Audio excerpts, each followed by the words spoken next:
Bueno, arrancamos QR y arrancamos la semana, siempre con las escenas del capítulo anterior y enseguida les cuento todo lo que vamos a hacer en estas 2 horas. Mucha información y atención con los análisis, sobre todo de Hernán Leche respecto de lo económico y Mauricio Caminos sobre la interna y lo que está pasando entre el PRO y la Libertad Avanza para no perdérselo. Pero arrancamos QR, escenas del capítulo anterior.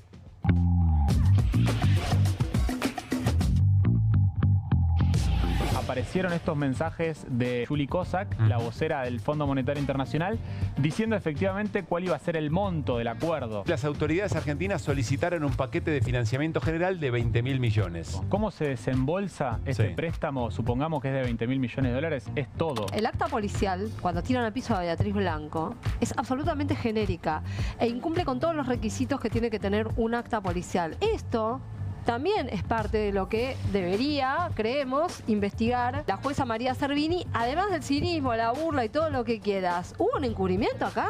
El más competitivo es Leandro Santoro. Tracciona votos de otros espacios que tradicionalmente no votarían al peronismo en la ciudad de Buenos Aires. Algún voto radical, algún voto progresista, algún voto independiente de centro. Leandro Santoro, ahora Buenos Aires, 22,9%. La Libertad Avanza con Manuel Adorni, 19,3%.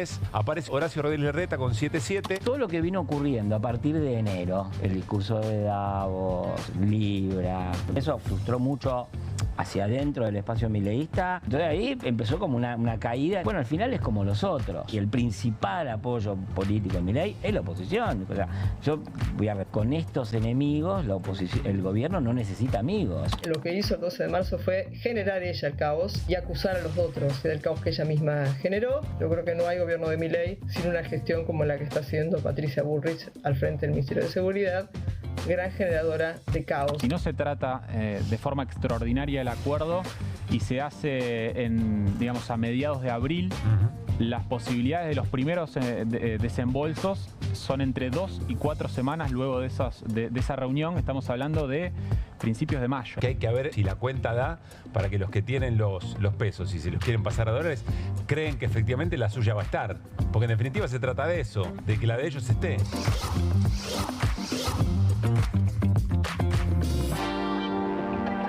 Formalmente, bienvenidas, bienvenidos a QR, capítulo lunes de esta temporada 2025 aquí en Bravo TV. Alta tensión económica, sobre todo porque las idas y venidas de mensajes, otra vez el ministro Caputo con una entrevista, casi la necesidad de salir al toro, con una y otra entrevista, una y otra vez, y la respuesta del Fondo Monetario Internacional con un mensaje hoy que en un ratito nada más Hernán Leche va a analizar. Y nosotros, por supuesto, con estas portadas, la del Fondo Monetario Internacional, que nos dan un encuadre. Por docena, por kilo, por metro cúbico, oferta de humo. Y ahí lo tenemos al ministro de Economía Caputo con un look, te diría, a lo Padrino, ¿no? Aunque no sé si Don Corleone hubiera clavado ese traje a rayas. Pero más allá de los datos de hoy, de todo lo que se viene hablando, Hernán Lecher puso la lupa en un elemento específico en el comunicado o en el mensaje de Cristalina Georgieva, la titular del fondo, que en un rato nos va a contar. Algo que quizá no se habló tanto en la jornada de hoy, donde además de todo eso, la tensión internacional repercutió muy fuerte en la Argentina, otra vez con una caída de reservas importante, que ya rozan los 25.000 millones de dólares y podría perforarlos en los próximos días. Hay una señal, hay casi simbólicamente entrar en los 24.000 millones de reservas, que son muy bajas, son muy pocas. En un rato también Hernán nos va a explicar por qué. Porque aumentó el riesgo país, superó los 800 puntos, porque los dólares, y creo que tenemos placa también sobre eso, los dólares, tanto el paralelo, los paralelos como el ilegal, el mal llamado blue, se están moviendo. Jorge se está moviendo y hacia arriba, 1.325 pesos el ilegal. El blue está cada vez más grandote, Jorge. Bueno, todos estos elementos generan gran presión sobre la economía argentina. Insisto, hay componentes que vienen de una inestabilidad global provocada por las decisiones del presidente de Estados Unidos, Donald Trump. Pero claro, si esa volatilidad internacional te encuentra más fortalecido inclusive con otras regulaciones. Pensemos qué pasaría si no estuviera, por ejemplo, el mal llamado cepo, las regulaciones cambiarias. Bueno, a un gobierno que desregula todo le impacta de otra manera. Esto también lo vamos a charlar en un ratito con Hernán Lecher. Nos metemos en el comienzo de la campaña porteña y la campaña porteña sirve como escenario para que Mauricio Camino nos cuente cuán rota está la relación entre Mauricio Macri y Javier Milei, que nunca es la crítica de Mauricio Macri hacia el propio Javier Milei, aunque hoy fue bastante duro en algún sentido, siempre sobre su entorno y específicamente sobre Karina Milei. Siempre la pregunta, ¿están tan en desacuerdo con el modelo económico?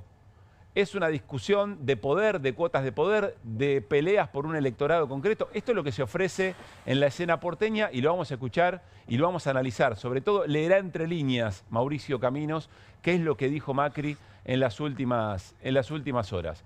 Bueno, vamos a hablar también hoy sobre la situación judicial de Cristina Fernández de Kirchner. Situación judicial, situación política. O mejor dicho, de cómo el Poder Judicial hace política y se mete de lleno en las definiciones políticas de este año. ¿Por qué? Irina Hauser nos trae todos los detalles del recurso en queja que Cristina Fernández de Kirchner, a través de su abogado Berardi, envió a la Corte Suprema. En una semana en la que es muy probable que si hay sesión, se rechacen los pliegos del hijo y de Mansilla. Lo que va a buscar el gobierno es que no haya sesión. Todo esto lo vamos a charlar también hoy con Irina Hauser y también con Mauricio Caminos. Hoy el gobierno celebró el índice de pobreza que representa la situación de pobreza en la Argentina del último semestre del año pasado. Y la situación, 38.1% de pobres en la Argentina, comparativamente con el semestre anterior, es favorable. Entonces el gobierno salió a festejar. Ahora hay un dato que es muy llamativo. Los últimos 15 meses el consumo cayó en la Argentina. Es una situación muy rara, porque serían personas que salieron de la situación de pobreza, pero que aún así decidieron comer menos.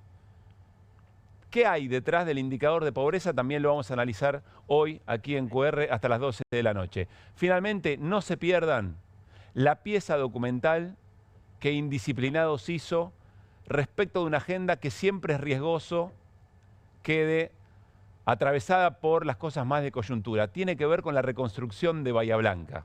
En la reconstrucción hay dos escenas que conviven. Primero, cuando el agua se va, lo que queda es terrible, es desolador. Pero aparece la solidaridad y aparece la voluntad de un pueblo que se está reconstruyendo. No se pierdan, insisto, la pieza documental de Indisciplinados que hoy vamos a emitir aquí por QR. Arrancamos con las voces del día. Dale. Lo que son las marcas, la verdad que las están destruyendo. Yo caí como que están cayendo un montón y van a caer un montón. Y con la importación van a caer más todavía.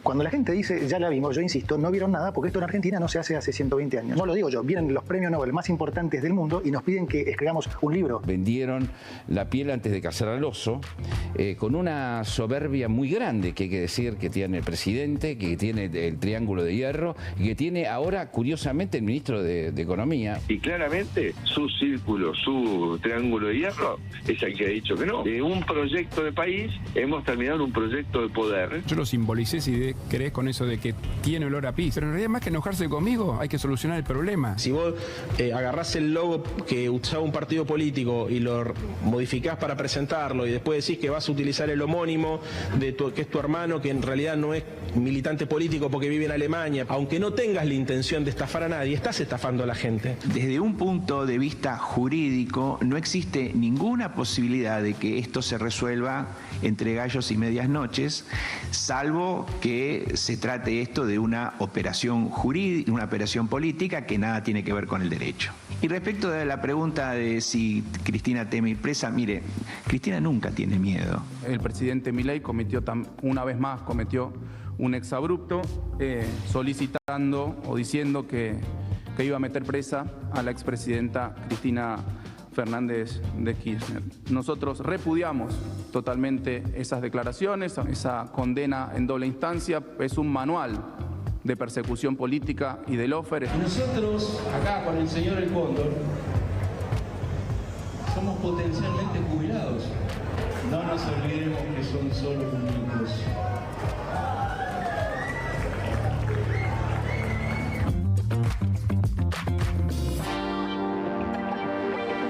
buenas noches, equipazo de QR. Hernán Lecher, ¿cómo anda? ¿Qué tal? Buenas noches. Irina Hauser, muy buenas noches. Buenas noches. Mauricio Camino, ¿cómo Buenas va? noches. Bueno, me quedó por decir, también importante la jornada de hoy, lo vamos a conversar más tarde. Hoy otro cruce entre el ministro de Gobierno de la provincia de Buenos Aires, que recién veíamos en pantalla, Carly Bianco, también con Teresa García, senadora, ambos cristinistas, Carly Bianco, por supuesto, hombre de Kicillof, que se mandaron a reinterpretar o a leer mejor la Constitución de la provincia de Buenos Aires sobre las atribuciones del gobernador para decidir si las elecciones en la provincia van a ser concurrentes o se tienen que separar. Más allá de esa cuestión en particular, la sensación de que cada vez hay más distancia, después vamos a analizar a ver en qué momento está ese vínculo, pensando en las elecciones que se vienen, por supuesto también en la provincia de Buenos Aires.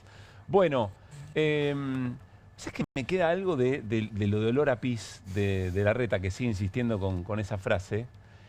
Y hay algo que es cierto, algunos lo están diciendo, pero es como si el problema del olor a pis o eventualmente de la basura que hay alrededor de los contenedores en la Ciudad de Buenos Aires tuviera que ver con un mejor sistema de limpieza y no con un modelo que lo que hace es expulsar gente que va y revuelve los tachos de basura o eventualmente gente durmiendo en la calle, ¿no? No, claro, no solo revolviendo tachos de basura, la gente durmiendo en la calle que se ha multiplicado.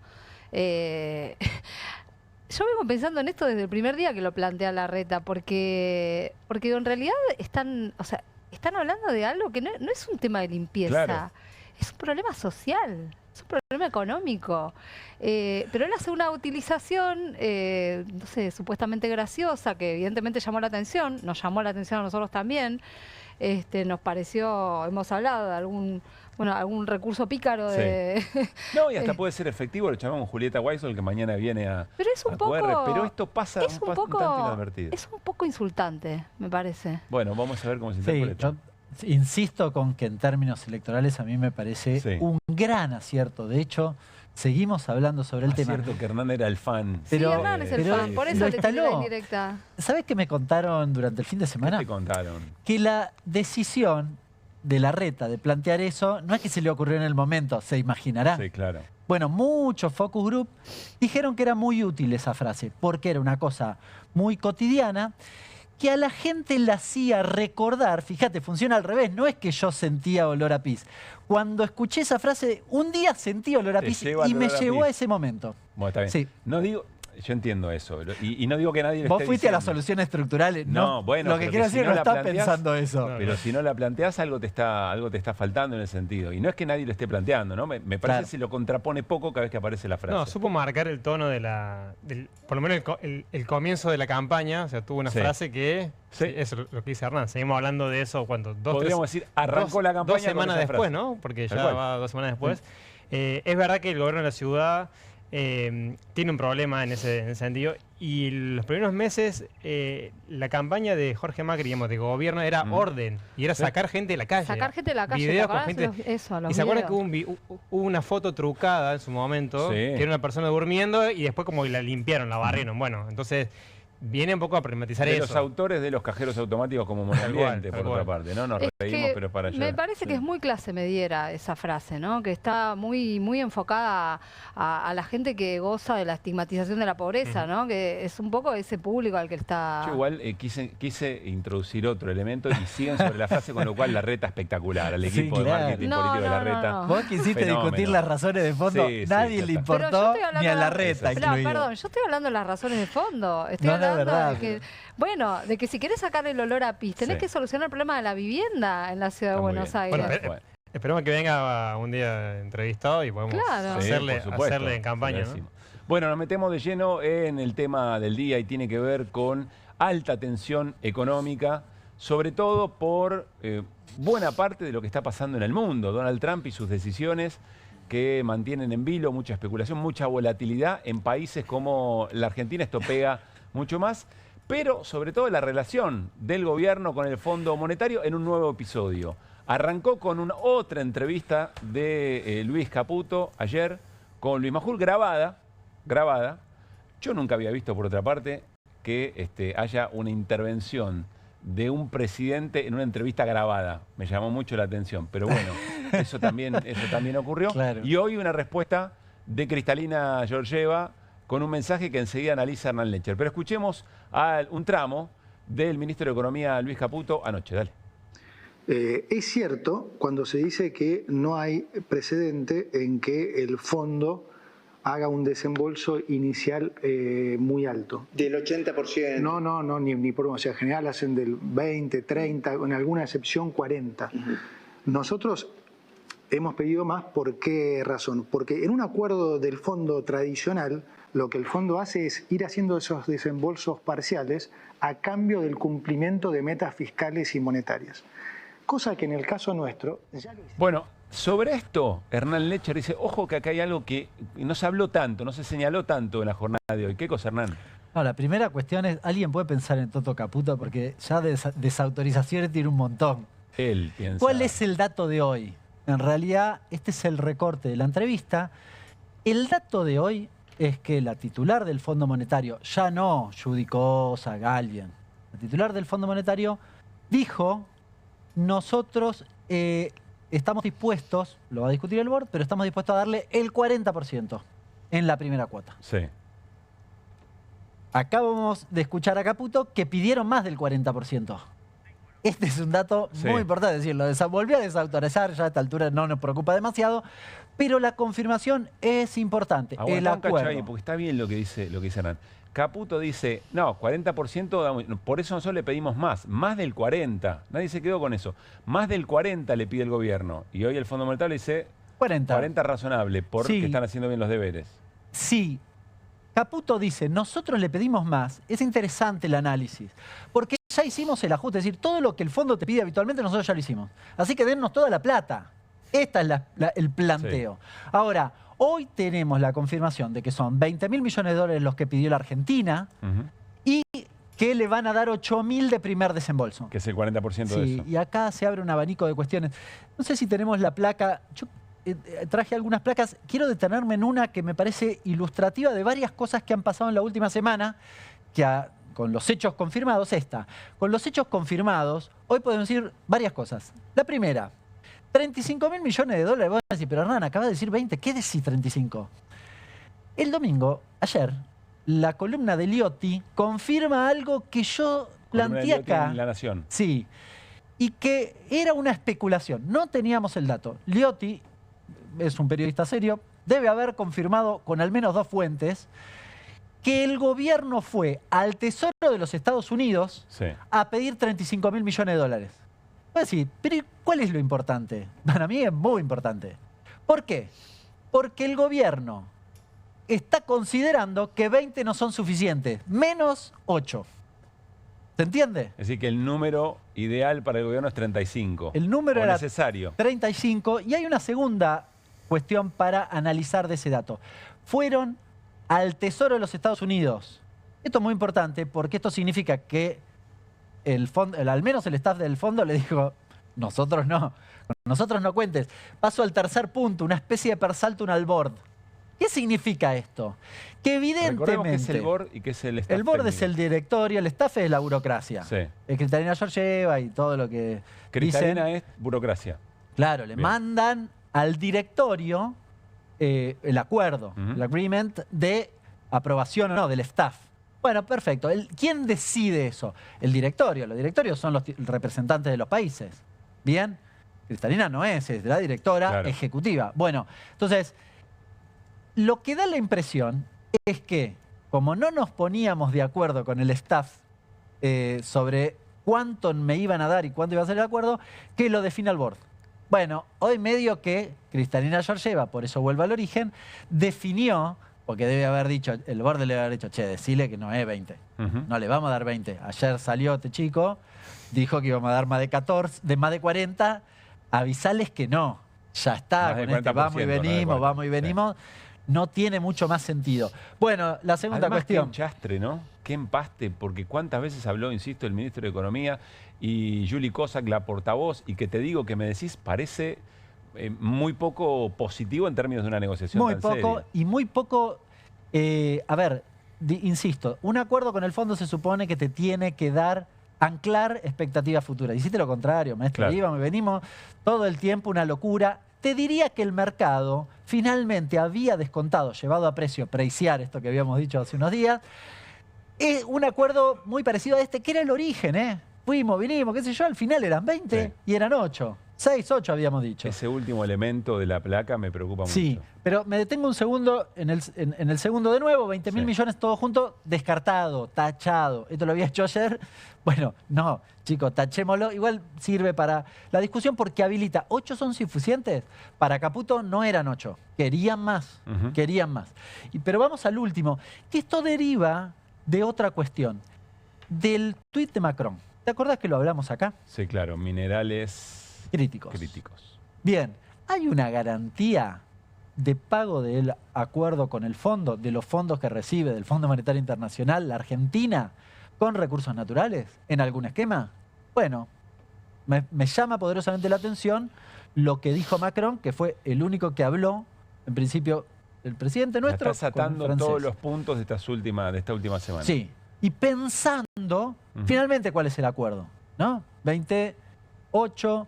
Los 12 da la impresión, no la tenemos la confirmación, pero da la impresión que tienen que ver con los vencimientos del 26 al 29. Sí. Algún libertario había dicho esto y decía, pero no son 12, son 14. Bueno, 2 hay que buscarlos, el gobierno los tendrá que buscar en el futuro. Lo habían escrito. Así que no se corre demasiado. Ahora, ¿es suficiente o no es suficiente? Bueno, habría que ver cómo reaccionó el mercado. Bueno, es que esto fue, o Cristalina Georgieva, sus declaraciones aparecieron 5:30 de la tarde. Ya había cerrado el mercado. Lo veremos mañana. Esto es anterior, porque vos bien lo mencionabas. Hoy fue un día picante, no tanto por, diría que una partecita por la entrevista de Caputo, pero no es por la entrevista de Caputo lo que vimos aquí. Después al final cerró un poco más tranquilo. Esta foto es de tipo 11, 12 de la mañana. ¿Qué son todas Un estas quilombo letras? bárbaro, perdón, Sí, en el término y todo técnico. rojo, por otra parte. Sí, pero... un poco es eso. En realidad acá tenés una mezcla de lo que se llama renta variable y acciones. ¿Qué son con acciones renta, y bonos? Y acciones y bonos, sí. Y digamos, tenés IPF, fíjate, y tenés el L30AD, que es un bono bastante popular. El tamaño hace referencia en general a lo que se opera. Entonces es un bono importante en dólares, que es el que se utiliza habitualmente para hacer MEP y demás. Bien, bueno, volvemos al fondo y a los desembolsos. Claro, entonces, en este contexto, el escenario muy importante, el 2 de abril, Trump dijo, miren, le voy a aplicar aranceles. Por eso está esta situación internacional, que es la verdad, si querías un poco de tranquilidad, el escenario internacional no te ayuda. Ahora, volviendo al origen, a ver, hoy el Banco Central volvió a vender 150 millones de dólares. Tenemos la placa de las reservas. Mirá, bueno... Hoy se perdieron muchas reservas por 2 razones. Porque son las ventas de dólares del viernes pasado. El Banco Central opera en lo que se llama T+1, es decir, impacta hoy. Hubo algunos vencimientos, no me recuerdo si fueron de bopreales o algo. Pero estás a fin de mes. Hay, digamos, mañana probablemente las reservas brutas vuelvan a subir. Porque hay operaciones que se realizan el último día y que se vuelven o se desarman el primer día del mes. Fíjate que a principios de enero, el 1 de enero, prácticamente tenías 33.000 millones de dólares. Estás en 25. Es un problema. Mañana vas a tener un poquito más de 25. Pero la caída en el gráfico es elocuente. Tremenda. Y esto es entre enero de este año y... 3 meses. Y estos días. Y hoy. Sí, sí. 3 meses enteros. Con un dato. Tremendo, ¿eh? Y acá sí hay una cosa importante que a esta altura podemos decir era francamente mentira de Caputo. ¿Te acordás qué dijo Caputo en la entrevista, una de las entrevistas, esta no, la anterior? Dijo, nosotros con la guita del fondo vamos a llegar a 50.000 millones de dólares de reservas brutas. Sí. Falso. Falso. ¿Por qué? Porque eso era contando 20.000 recibiendo el fondo. Te van a dar 8, maestro. No importa, agregale algo Ahora, de los organismos. a este ritmo de caída, si el anuncio es 8, ¿te alcanza para contener esto que está ocurriendo desde enero, que es así de elocuente? Ahí repasaba algunos datos de algunos economistas y de la Citi y demás. Los 8.000 te alcanzan para que las reservas netas te queden en 0, un poquito arriba. Por una sencilla, alguna me puede decir, pero ¿cómo netas? Si igual en realidad lo debo. Lo que pasa es que a los efectos de lo neto se considera lo que vence en los próximos 12 meses. Como esta guita no la tenés que pagar en los 12 meses, es un acuerdo a 4 años, arranca a los 4 años a 10, en realidad no se considera, o sea, te permite que las reservas netas queden entre 0 y 1000 positivos. Bien. Bien. Ahora, el problema es que seguís vendiendo. Si yo hago un cálculo, es incorrecto, pero para ilustrar. Si yo vendo 200 millones de dólares por día, tomo los días hábiles, tengo para 2 meses. Bueno, ahí estarías haciendo lo que siempre se le criticó a Milei, agarrar la inflación de un día y multiplicarla por los 365. Bueno, estoy diciendo, está bien, pero Pues tengo... no todos los días van a ser así y hay eventos políticos que aminoran o profundizan la inestabilidad o la desconfianza. Pero tendrían que hacer algo. Estoy diciendo, si no hacen nada, a ver, entonces, es un cálculo estimativo. Si ese hacer algo tiene que ver con los datos que van apareciendo del acuerdo. 100% riguroso, pero si yo tomo el promedio desde enero y medio que no estoy tan alejado de la realidad, ¿se entiende? Es decir, si sigo con lo que va pasando, ese es lo que estoy diciendo. Igual es medio una estupidez. Algunas y lo que se anunció hoy, lo que después de tantas idas y vueltas hoy más o menos se confirmó, ¿resuelve? ¿Es la acción que se está esperando? Para mí no. Vamos a ver, probablemente el punto, el mercado mañana, bueno, diga, che, al final tenemos un anuncio más o menos coherente, lo dijo Cristalina Georgieva, esto es. Con lo cual, debería estar más quieto, más tranquilo. El problema, insisto, es que las ventas que vos estás teniendo, las estás teniendo de manera sostenida vamos a verlo mañana, pero da la impresión que con un acuerdo así ya llevado a precio. Con lo cual, me da la impresión que esto no es suficiente. Vos para una corrida no necesitas que se te vayan los 8.000 y después arranca la corrida. No quiero decir que mañana va a haber una corrida. Lo que digo es, el mercado va viendo lo que pasa. Si vos seguís vendiendo 100, 200, 150 todos los días, esto no te sirve. Eso es lo que estoy diciendo. Y eso es más conceptual. Bien, no importa tanto el monto, es más conceptual. Ahí mencionaste algo muy importante que tiene que ver con el traslado a precios. Uno está observando en distintos análisis que ya las cosas están impactando o la remarcación está impactando. Uno entiende que es por personas que están preocupadas por tratar de recomponer el stock que va vendiendo y no sabe a qué dólar eventualmente se lo van a vender. Bueno, más que a dólar, si le van a vender esos insumos o esas reposiciones al precio que le está vendiendo ahora. Sí, la brecha probablemente tenga algún efecto sobre precio, todavía no lo ha tenido porque digamos este efecto es reciente, pero es probable que alguna parte de la remarcación de estos días tenga que ver con algo de eso. En general, lo que te está pasando es que si vos especulás con que va a haber una devaluación, yo adelanto importaciones, con lo cual el Banco Central probablemente siga vendiendo. Ese es el problema. Si el mercado cree que esto no es suficiente para quedarnos en este tipo de cambio, vas a seguir vendiendo. Y el problema es que si sigues vendiendo, vas a seguir vendiendo. Salvo que hagas un taltito del tipo de cambio y, por ejemplo, el sector agropecuario diga, bueno, listo, acá vendo. Por ahora no da la impresión. ¿Arranca la cosecha gruesa? Sí, pero bueno, estamos viendo. ¿No? Vamos a seguir escuchando al ministro de Economía, Luis Caputo, que dejó una definición de esas que, yo no sé si hay un manual de las cosas que un ministro de Economía no debería decir. Pero si las hay, seguro que esta frase está ahí. Acá no hay posibilidad de cimbronazo. Eso que le quieren hacer creer a la gente, eso no va a pasar. Ese 1.400 de hace 9 meses es el equivalente de un 1.600 de hoy. Entonces vos fíjate que hoy hay muchos militando corrida porque el dólar vale 1.300, que es un 15% arriba de cuando nosotros llegamos y lo veían en 2.000, 3.000, 4.000, 8.000. O sea, corrida es lo que le pasó al gobierno anterior, que arrancó con un dólar de 60, con una herencia que al lado de lo que nosotros recibimos era Disneylandia, y en apenas 10 meses se le había ido de 60 a 180. Había subido 200%. Acá subió 15% en 10 meses. El dólar en la Argentina no se va a disparar y no va a haber una devaluación brusca y desordenada. De ninguna manera. Bueno, no se va a disparar de ninguna manera, se va a disparar el dólar, dice el ministro de Economía. Que quiero preguntarte esto también, Hernán.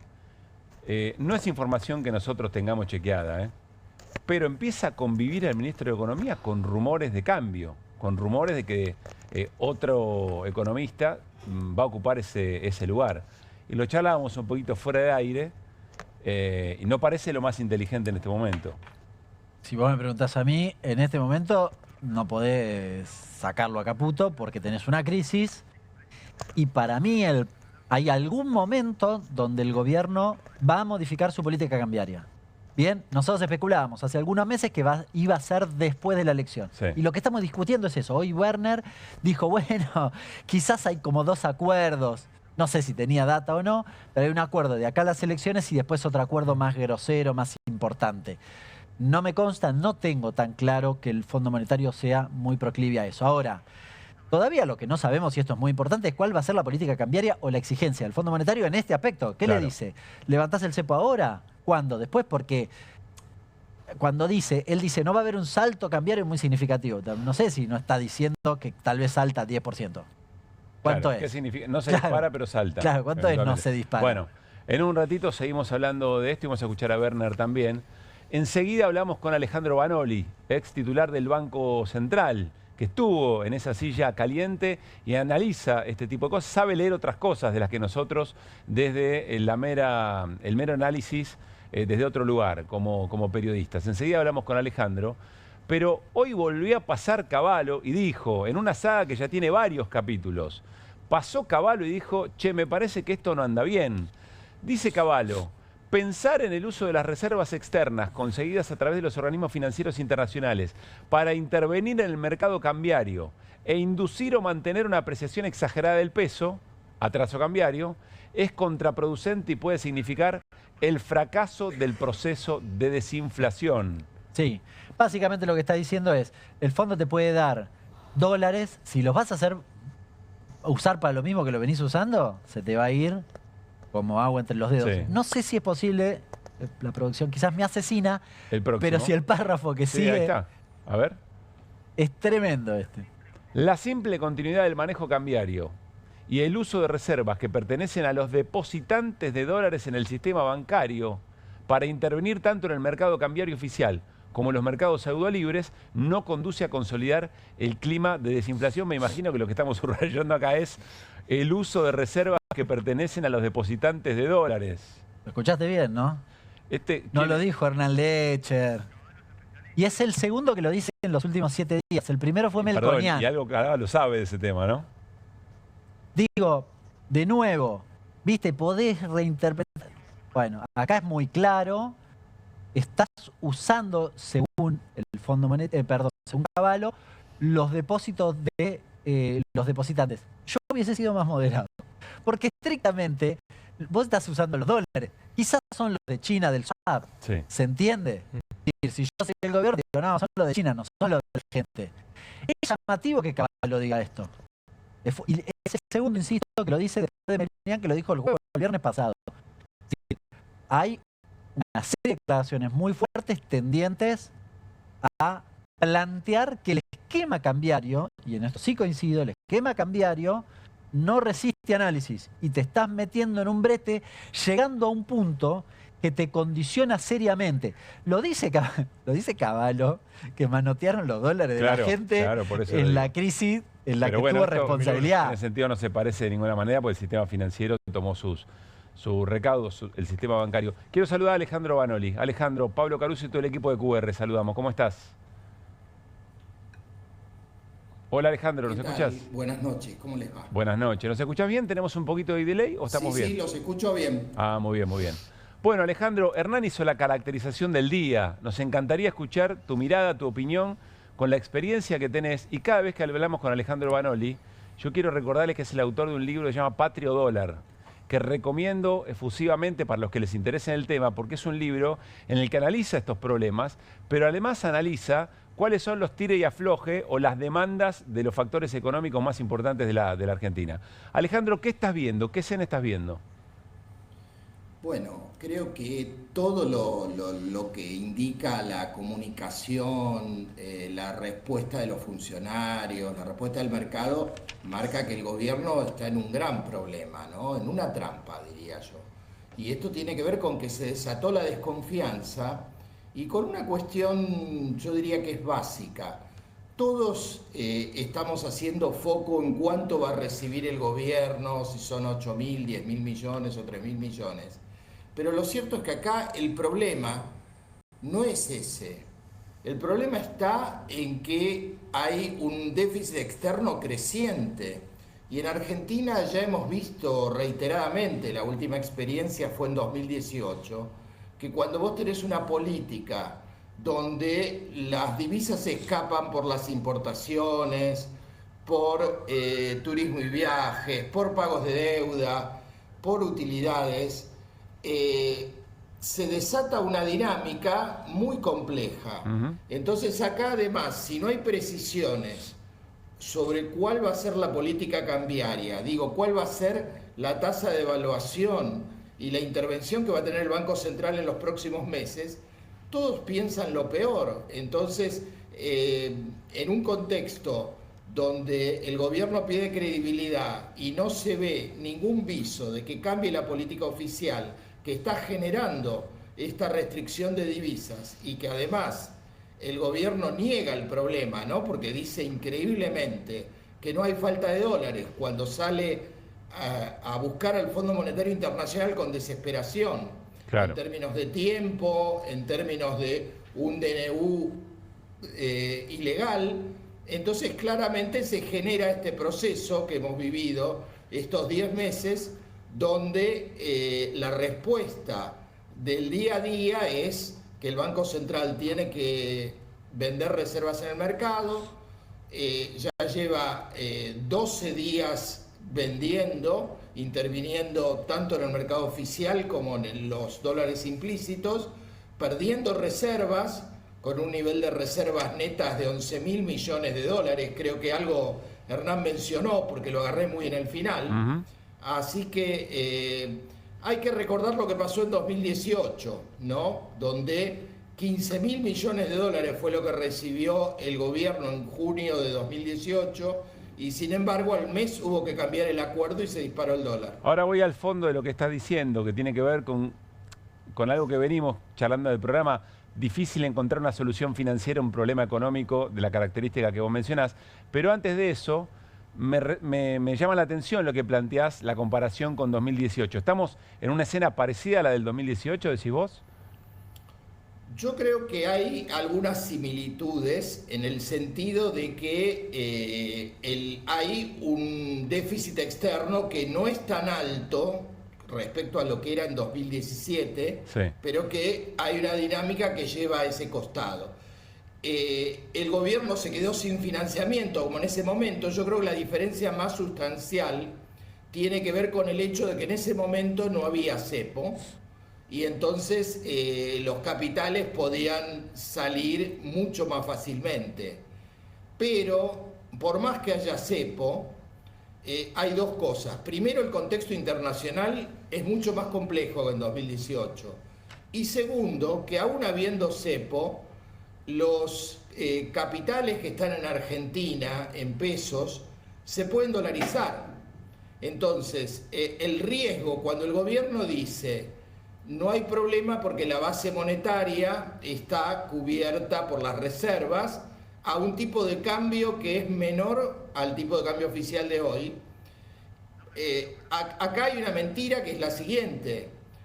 En primer lugar, aún en convertibilidad esta relación no protegió a la economía argentina del déficit externo. Y segundo, que en realidad lo que habría que mirar precisamente para ver cuál es el grado de dolarización posible y en ese sentido cuál es el tipo de cambio al que se podría llegar, es mirar lo que se conoce técnicamente como el agregado monetario M3 privado. ¿Qué es eso? Que incluye no solamente la circulación, la cantidad de dinero que está en la base monetaria, fuera de alguna otra partida, sino los depósitos en pesos y otros pasivos en pesos. Y además están los bonos en pesos. Entonces, nada prohíbe que los inversores institucionales o los particulares locales decidan salir de los bonos, desarmar depósitos en pesos y dolarizarse. Es decir, que el número del gobierno es muy corto si se tiene en cuenta toda esta cantidad de pesos que o bien están ahora en pesos o bien podrían convertirse en pesos muy, muy rápidamente. ¿Entiendo eso, Hernán?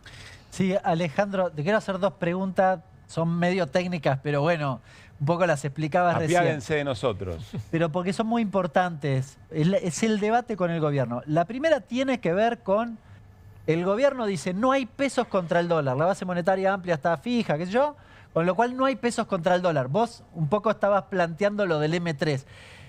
Si podés profundizar por qué igual puede tener tensiones cambiarias, sería muy bueno. Y el otro argumento, el gobierno dice, el problema cambiario lo tenemos porque tenemos dólar blend.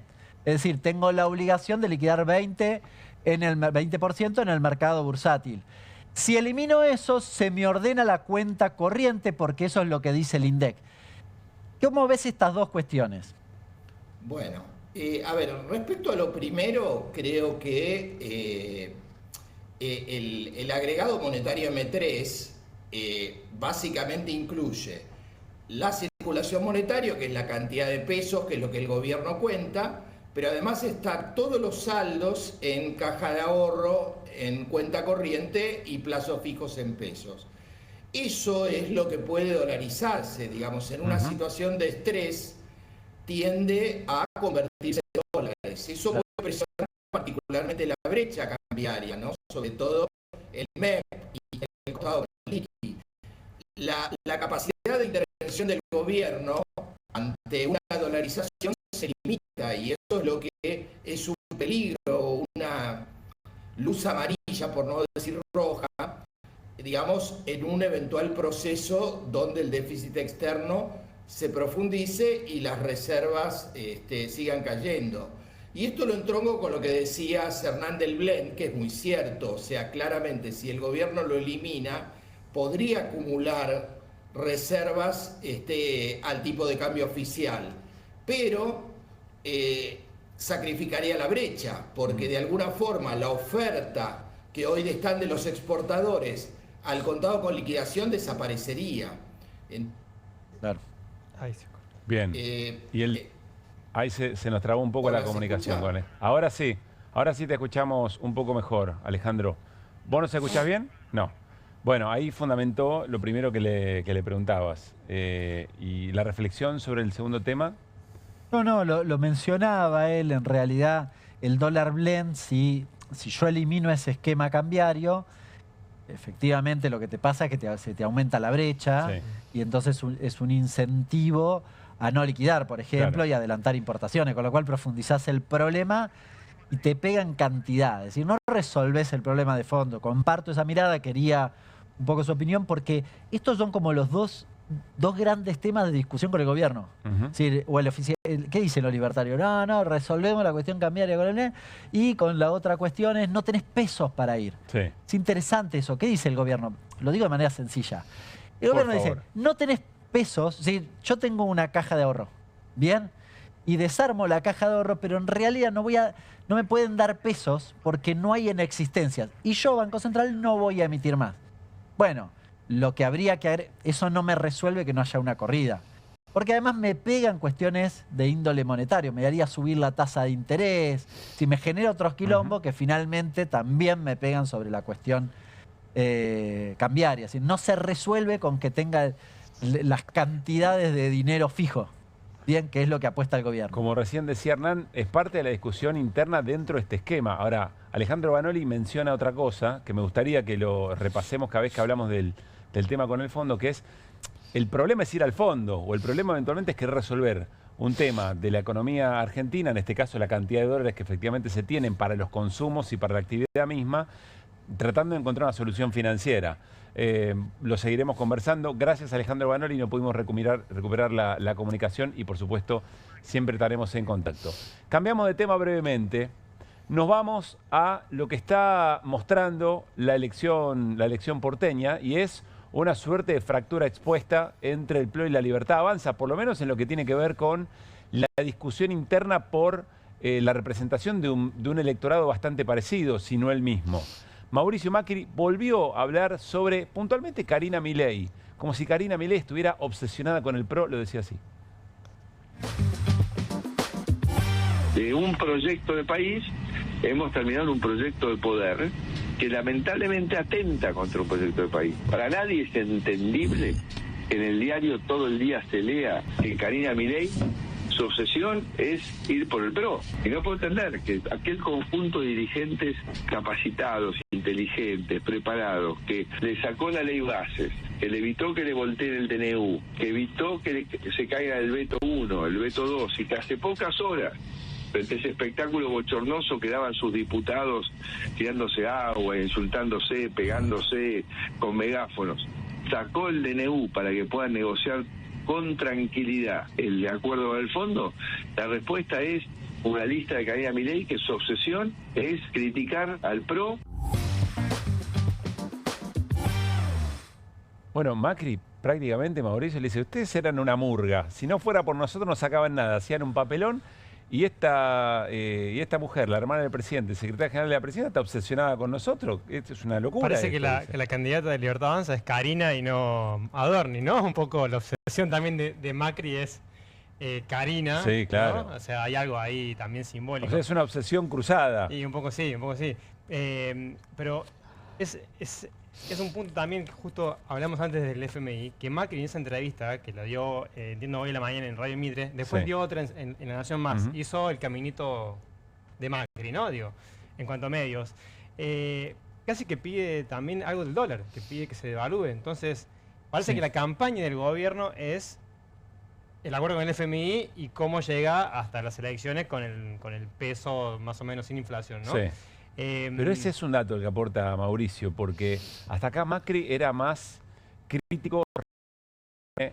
Frase de Juan Carlos Junio, gran abrazo Juan Carlos. Por más que sean problemas del COBA o cuotas de poder, uno no sabe a dónde escala eso y dónde terminas pisando un cable pelado en alguna, y ahí se termina. Como el boomerang vuelve después. Bueno.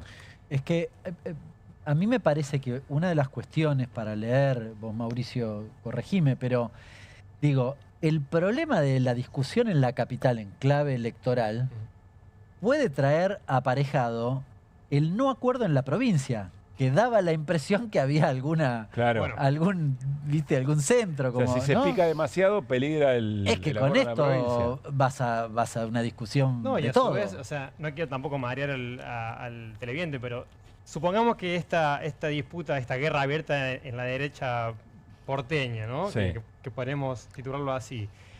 Termina con Santoro y el peronismo más o menos unido. Primero, ¿qué van a hacer después Libertad Avanza y el PRO? Digo, en la elección nacional que es en octubre, ¿no? Y que se cierran en agosto las listas porteñas. Aún en la Ciudad de Buenos Aires, decís vos. Claro, o sea, capaz que van a ir juntos, o sea, ya quieren ir juntos en provincia. Bueno, es probable que se estén midiendo en esta elección para después ver quién negocia con mayor fortaleza en esa nacional. Sí, ¿no? sí. Sin duda que hoy la campaña porteña se nacionalizó. O sea, es lo que vemos en estos primeros 72 horas, ¿no? De que cerró, o 48 horas de que cerró la lista el sábado.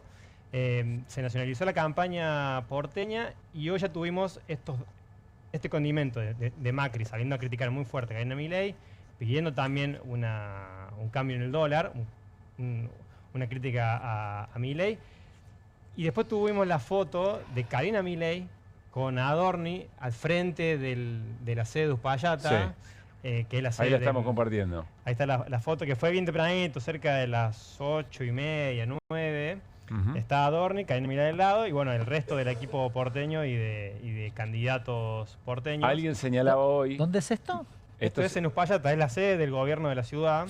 Alguien señalaba hoy con algo de certeza, sí, malicia pero certeza, que los trabajadores del Estado de la Ciudad de Buenos Aires deben estar observando esa foto y dicen, mi voto no lo tenés, porque si veo lo que hicieron en Nación eventualmente con los trabajadores del Estado Nacional, los trabajadores del Estado porteño, ¿qué va a pasar? Bueno, debería ser así, bueno, ¿no? Debería, sí, por lo menos. En el PRO, lo que me decían ya con malicia es un GPS para esta gente, porque la elección es en la legislatura, no es a jefe de gobierno. Sí. La legislatura es en el microcentro. Y bueno, pero el mensaje... Bueno.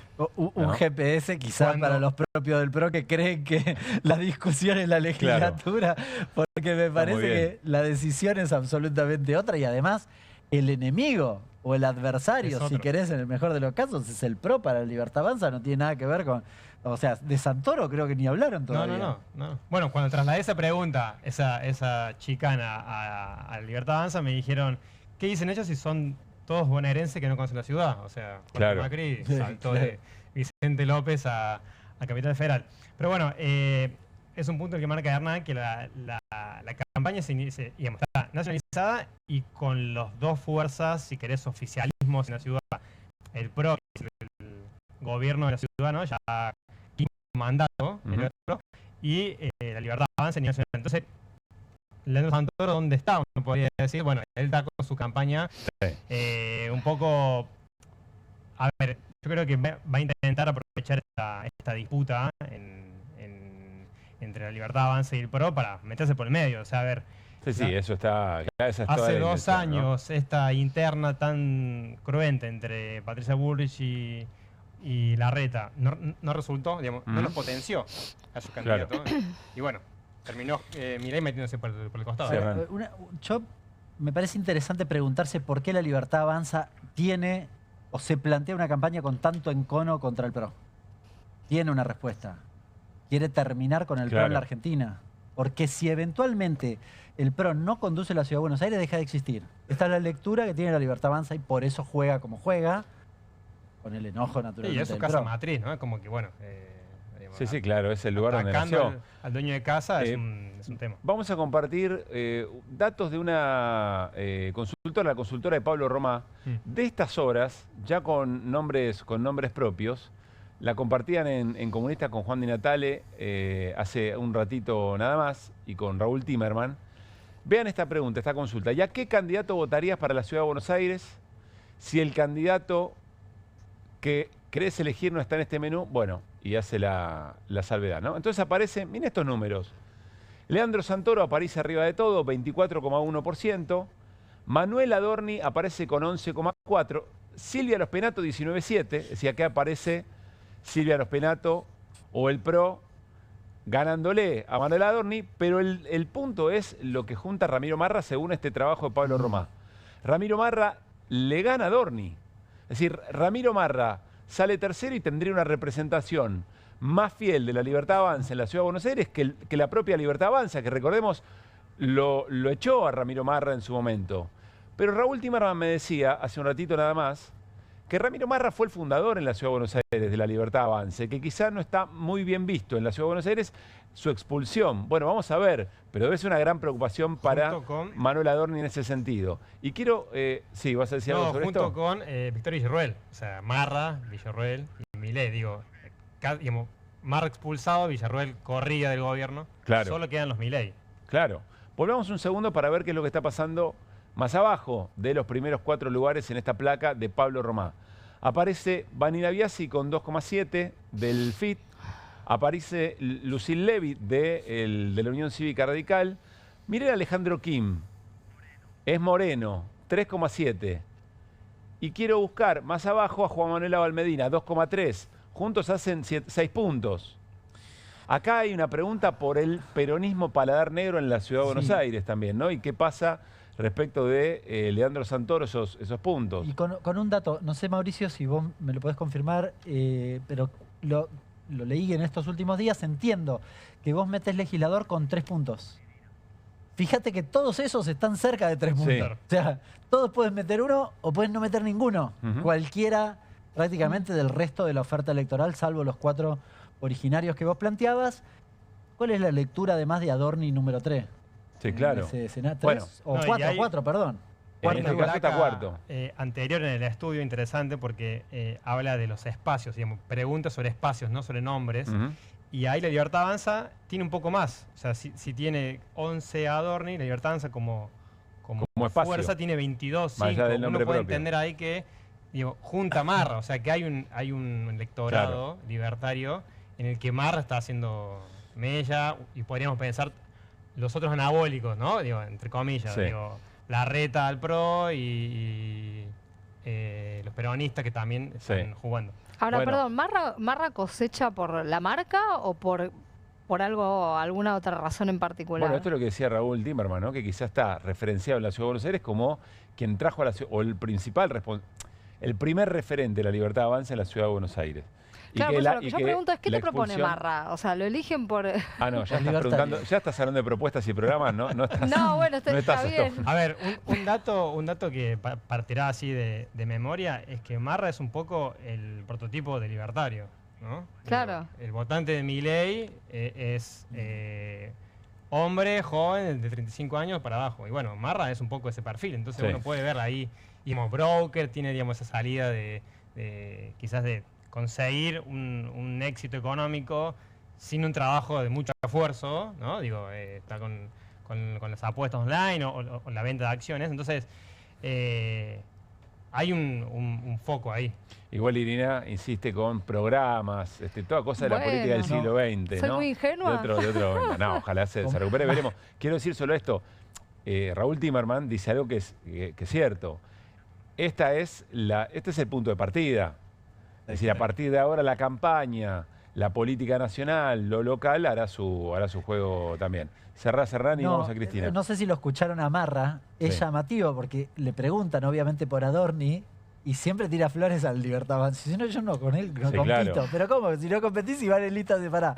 No, nunca compito. Claro, esta es la explicación. En realidad se está quedando mayoritariamente, diría yo, que en principio arrancan de ahí con una mayor cantidad de votantes del Libertad Avanza. Bueno, cambiamos de tema, nos vamos a la realidad político-judicial de Cristina Fernández de Kirchner, que hoy su abogado, Carlos Berardi, presentó un recurso en queja a la Corte. Ahora lo explica Irina, pero ella también contó efectivamente el movimiento a través de este posteo. Hace media hora nuestros abogados presentaron recurso de queja ante la Corte porque el Tribunal de Casación macrista rechazó el recurso extraordinario interpuesto contra su fallo sin responder ni tratar las violaciones a los derechos y garantías constitucionales planteadas. Tiene que ver con la causa vialidad. Lo que está diciendo Cristina es, no me representaron bien, violaron mis derechos constitucionales y mis garantías en ese tribunal. Entonces voy a la Corte. Como me rechazó la queja este tribunal macrista, dice Cristina, me voy a la Corte. Tampoco respondieron la arbitrariedad manifiesta en la sentencia, ni la refutación concreta y razonada que se hizo de cada uno de los fundamentos dibujados en las instancias previas. Bueno, deja el link y después también agrega que hubo una recusación del propio juez de la Corte, García Mansilla, Irina.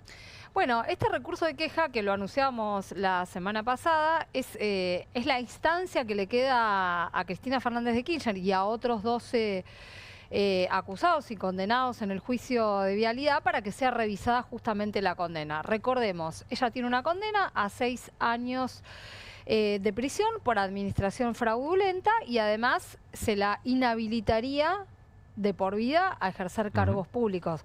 Por eso también, bueno, todo lo que hay alrededor de esta cuestión, ¿no?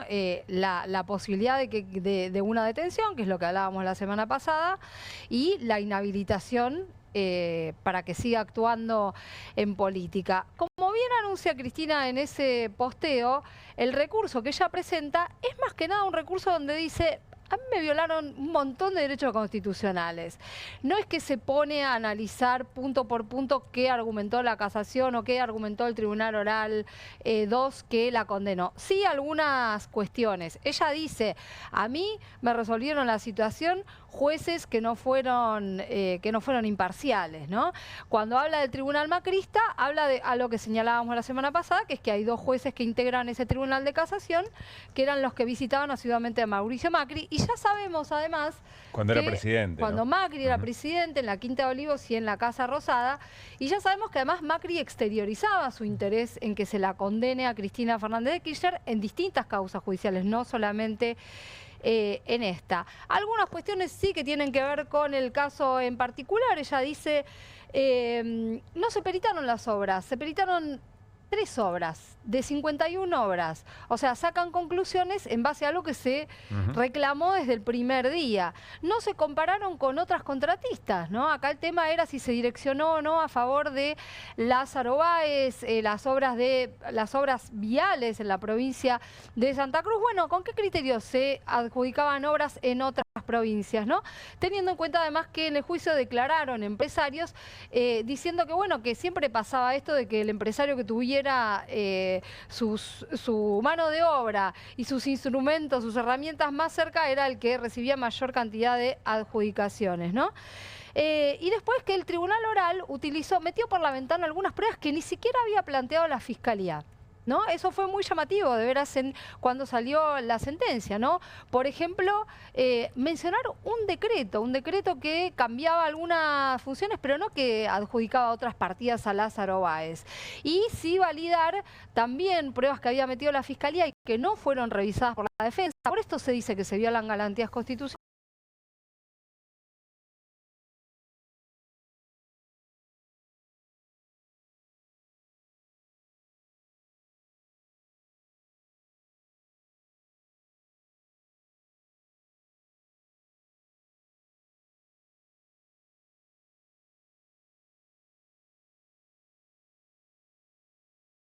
Cristina va a ir presa, ¿no?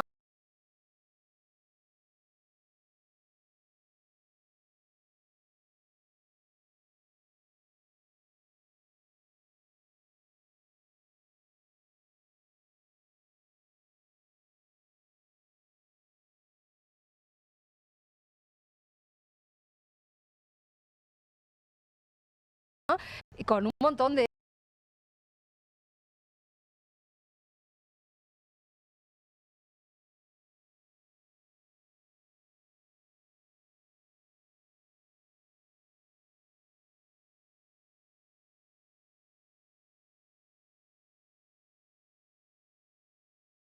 calificaciones.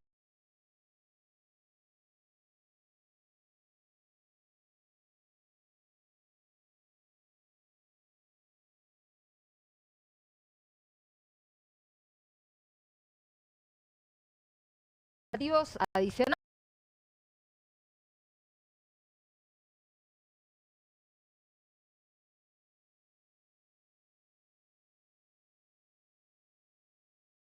¿No? Claro.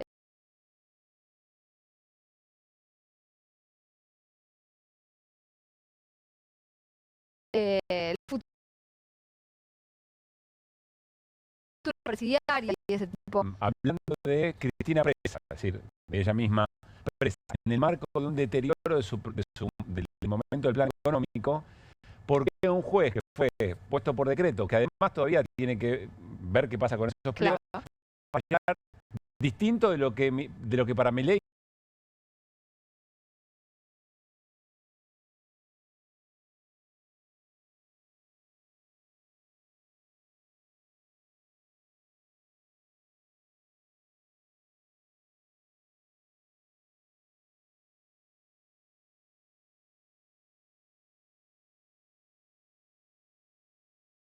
Carlos Beraldi, el abogado.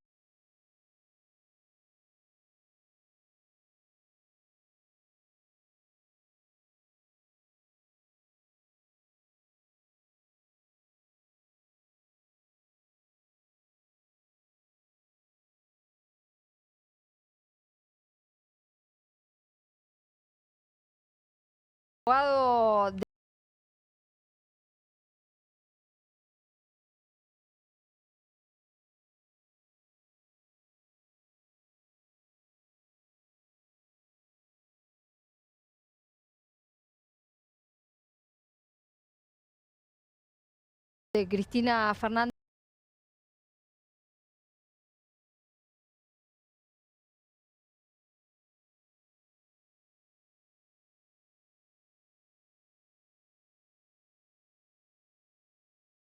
Desde Kirchner hoy dio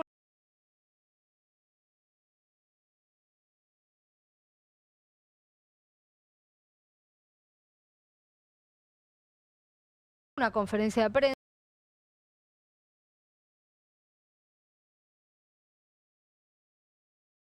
explicó algunas cuestiones alrededor de este recurso. Y respecto de la pregunta de si Cristina teme ir presa, mire, por lo que la conozco en estos 10 años que la asesoro, Cristina nunca tiene miedo. Cristina está convencida de la tarea que desarrolla, la tarea institucional, a la gente que representa y sabe por qué este proceso existe. Y este proceso existe no porque haya cometido un delito, sino porque justamente ha hecho muchas reformas que hay gente que obviamente no le perdona. Bien, allí hace una defensa política de su condición de condenada. en el marco de las irregularidades que mencionaba, pero sobre todo a partir del riesgo concreto o de la posibilidad concreta de que sea detenida, sea domiciliaria o no. Pero también dijo más Carlos Berardi, insistimos, el abogado de Cristina. En un debate que el presidente Milei establece con la doctora Fernández de Kirchner, el presidente directamente, más allá de las cuestiones que se puedan discutir sobre si el precio del dólar es de una manera o si el Fondo Monetario Internacional debe o no comportarse de tal otra, introduce en la discusión la existencia de esta causa vialidad y reclama o dice o manifiesta, como ustedes quieran interpretarlo, que Cristina va presa. Bueno, esta es una manifestación extraordinariamente grave y desde nuestra perspectiva por lo menos significa una intromisión o puede significar una intromisión dentro de lo que es el manejo de causas judiciales, que el presidente tiene expresamente prohibido por disposiciones que están en la Constitución. Bien, allí la referencia del abogado de Cristina respecto de lo que mencionábamos, ¿no? Como Milei usa la condición potencial de Cristina presa como parte de su activo político. Exacto, y además aprovechando esta situación de esta designación precaria de Manuel García Mansilla, que por cierto debería ser tratada esta semana en el Senado. En un rato hablamos de eso, claro, ¿no? Lo que en un puede rato pasar el vamos a jueves. hablar sobre eso puntualmente. Bien. Dos cosas que me parecen para destacar también de la presentación que hizo el abogado de Cristina. Una es que señala enfáticamente lo arbitrarios que fueron los jueces. Eso es un criterio jurídico, no es que yo te estoy poniendo un adjetivo. Se dice que una sentencia es arbitraria. Y reclama algo que la Corte hizo alguna vez, que son audiencias públicas. Bueno, que se haga con este caso audiencias públicas. La Corte tuvo una época, quizás su época más interesante, la Corte, digamos, en la época, a partir del gobierno de Néstor Kirchner y la conformación en ese entonces, donde se hacían audiencias públicas en casos de impacto político, en casos que podían tener algún interés para la ciudadanía. Bueno, que hagan audiencias públicas, pide Carlos Berardi alrededor de este tema. Como ya sabemos, la Corte no tiene plazo para resolver sobre esto, hay mucha especulación, pero bueno, él mismo decía, esto no lo pueden resolver así nomás y entre gallos y medianoche. A ver, si entiendo bien, hay dos opciones. La Corte podría decir, lo rechazo por 280, que ahora te pregunto qué es, sí. O podría pedir el caso y eventualmente tomarse su tiempo y su trabajo para analizar efectivamente lo que plantea Cristina Fernández de Kirchner. Exactamente. De hecho, la defensa de Cristina dice, pidan el expediente. Sí. Que pidan el expediente. Bueno, es una posibilidad. Y lo que dice Berardi es, no es cierto que la Corte nunca revisa el contenido. Que siempre de volea, diría Mario Weinfeld, exactamente, con el 280. Exactamente. Bueno, el 280 es un recurso que es un artilugio que puede usar la Corte, pero que está vale. es una herramienta existente que le da la posibilidad a los Supremos de tomar una decisión sin decir por qué la toman y rechazar directamente un recurso que se presenta, ¿no? En este caso podría ser el de Cristina, el resto de los acusados. Acá también presentó su recurso el fiscal ante la Cámara de Casación y dobla la apuesta porque pide, no, quiero que le apliquen la asociación ilícita y que la condenen a 12 años. Bueno, ahora ya está esto en manos de la Corte Suprema, probablemente le pidan una opinión al procurador interino, a Eduardo Casal, y después se verá. Bien. El primer tramo de la columna de Irina tenía que ver con las menciones que hace Cristina Fernández de Kirchner sobre las irregularidades de la propia causa, la causa vialidad. ¿Se acuerdan del fiscal Luciani, casi por cadena nacional, haciendo un alegato muy extenso, muy efusivo, poco habitual? Y lo que plantea Cristina Fernández de Kirchner y su defensa es que no hay elementos en la causa para señalarla.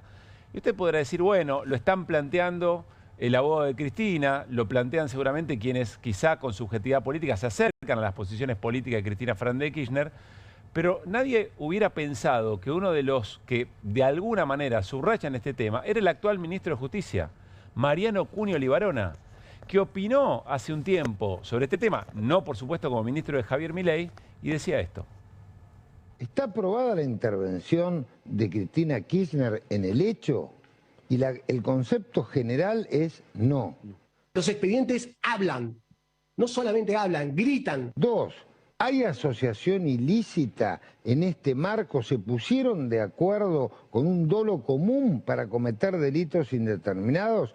Y el concepto general es no. No solamente hablan, gritan. En esa cena que estabas vos. En esa cena, jueces, abogados, algunos más políticos que otros, pero 9 que están siguiendo el juicio a diario, y la opinión general es lo que yo siempre dudé: asociación ilícita, planes indeterminados, todos de acuerdo. Y entonces En otro momento de la política argentina, esto llamaría mucho la atención, que el actual ministro de Justicia haya opinado eventualmente en algún momento que no había ningún elemento para señalar la responsabilidad de Cristina Fernández de Kirchner en esta causa puntualmente. Hoy casi que es una suerte de grotesco, y hay un siga-siga grande como una casa, ¿no? Tanda, y estamos, seguimos haciendo QR hasta las 12 de la noche con muchos temas todavía. Bueno.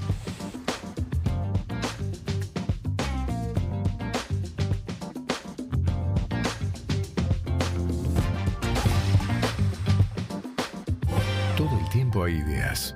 Hay ideas simples y no tanto. Hay ideas que nos asombran siempre y hay otras que nos cambian para siempre. Hay ideas grandes y hay grandes ideas. Hay muchas ideas. Lo importante es que funcionen. Como Banco Credicop, el banco cooperativo ideado para que los sueños de los argentinos se hagan realidad. Hay otra idea de banco y funciona. Súmate. Banco Credicop Cooperativo, la banca solidaria. En Pilar contamos con Mimuni, nuestra herramienta digital de atención ciudadana para solicitar turnos, realizar trámites y gestionar reclamos de manera ágil y cercana. Descárgate la app o chatea con nosotros por WhatsApp a través de 11 52 38 68 64, las 24 horas del día. También podés acercarte a cualquiera de nuestros puntos Muni de lunes a viernes de 8 a 18 horas y los sábados de 9 a 15 horas. En Pilar seguimos acercando el Estado a todos y todas las pilarenses. Pilar, presente con futuro.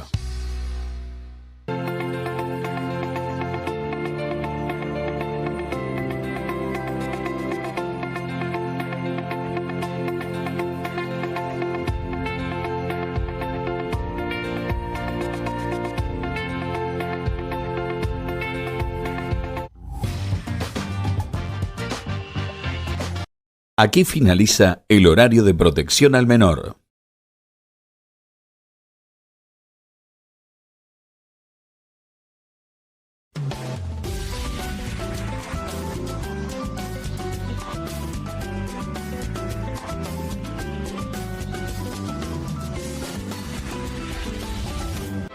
Llegaron las nuevas galletitas Kofler. Rellenas con el sabor único de Bonobón y el más delicioso chocolate Kofler. Tentate con lo último en galletitas. ¡Vuelven las clases! Vuelven las manchas. ¡Vuelve la diversión! Vuelven las manchas. Por suerte, existe Vanish. Con una cucharadita de Vanish, el poder del oxígeno activo elimina las manchas y deja los blancos como nuevos. Con Vanish, vuelven las clases, no las manchas. ¡Julio! ¡Escaloni, vení! Hola. Sabemos que tenés una visión del campo que nadie tiene. Y eso es muy importante para la Argentina. ¡Conta conmigo, papá! Gracias, loco. Esto es 1 a 1, Pablo. Hay que convocarlos a todos. Pensá en macro. Con movimientos circulares. Tu rutina de skincare te debe traer muchos seguidores, pero este baño te los quita. Pero si yo ya limpié mi inodoro con Harpic. Sí, pero te falta el resto de las superficies. Necesitas el Harpic Baños. El rojo, que saca manchas difíciles, desinfecta y deja impecable tu baño. Para cualquier desafío que te dé el baño, nada mejor que Harpic. Qué bien me caen los que viven como si nadie los estuviese mirando. El que no es tímido ni a palos. La que no se queda en el fueguito. El orgulloso de lo suyo. Y las que se animan al show sin autotune. ¿Y vos? ¿Ves como si nadie te estuviese mirando? Confía en tu frescura. Topline. Seguí la línea de tu frescura. Las casas usan diferentes perfumes. Eligen oler a café en la mañana, a veces a ropa recién lavada y otras a madera. Pero cuando quieren oler a limpio, eligen Prosenex. Sentí el perfume de la limpieza. Prosenex, Limpieza que se siente. Nueva Saladix extra picante. Posta, picarán más que las otras.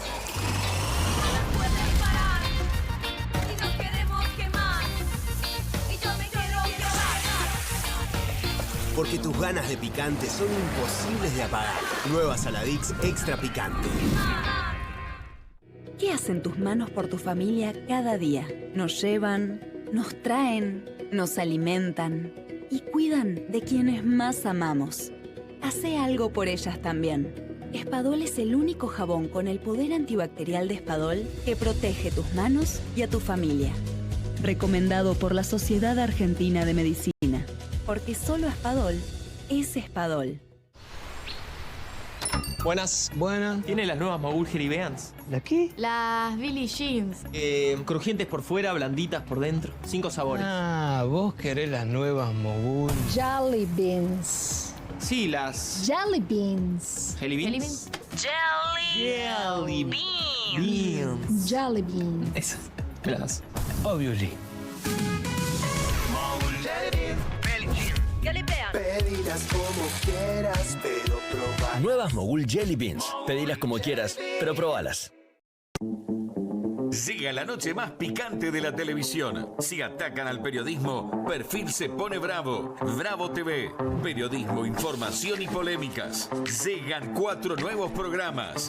Más de 50 periodistas, intelectuales, dirigentes y académicos que darán cada noche de qué hablar y pensar. Desde El Canil, lunes a viernes a las 18 horas. Una ronda de periodistas con secretos e información exclusiva. Soy Casta.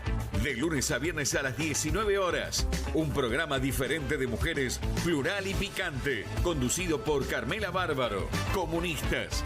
De lunes a viernes a las 20:30 horas. Una mesa de intelectuales analiza la realidad del país en profundidad. QR.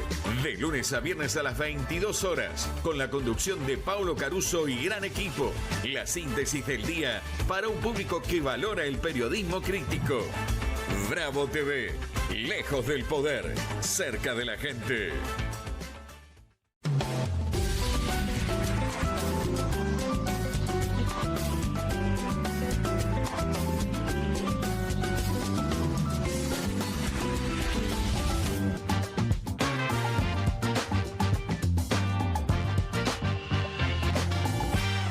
Seguimos en QR por Bravo TV hasta las 12. Nos metemos con el dato de pobreza que hoy publicó el INDEC. El gobierno celebró el dato porque 38,1% es realmente muy distinto, muy menor respecto del que se había conocido en el primer semestre del 2024, es el segundo semestre del 2024. ¿Y qué hay para observar aquí, Hernán? Bueno, algunas cuestiones. La primera, a ver, no se compara contra semestres no equivalentes, si no puedo comparar contra el primer semestre.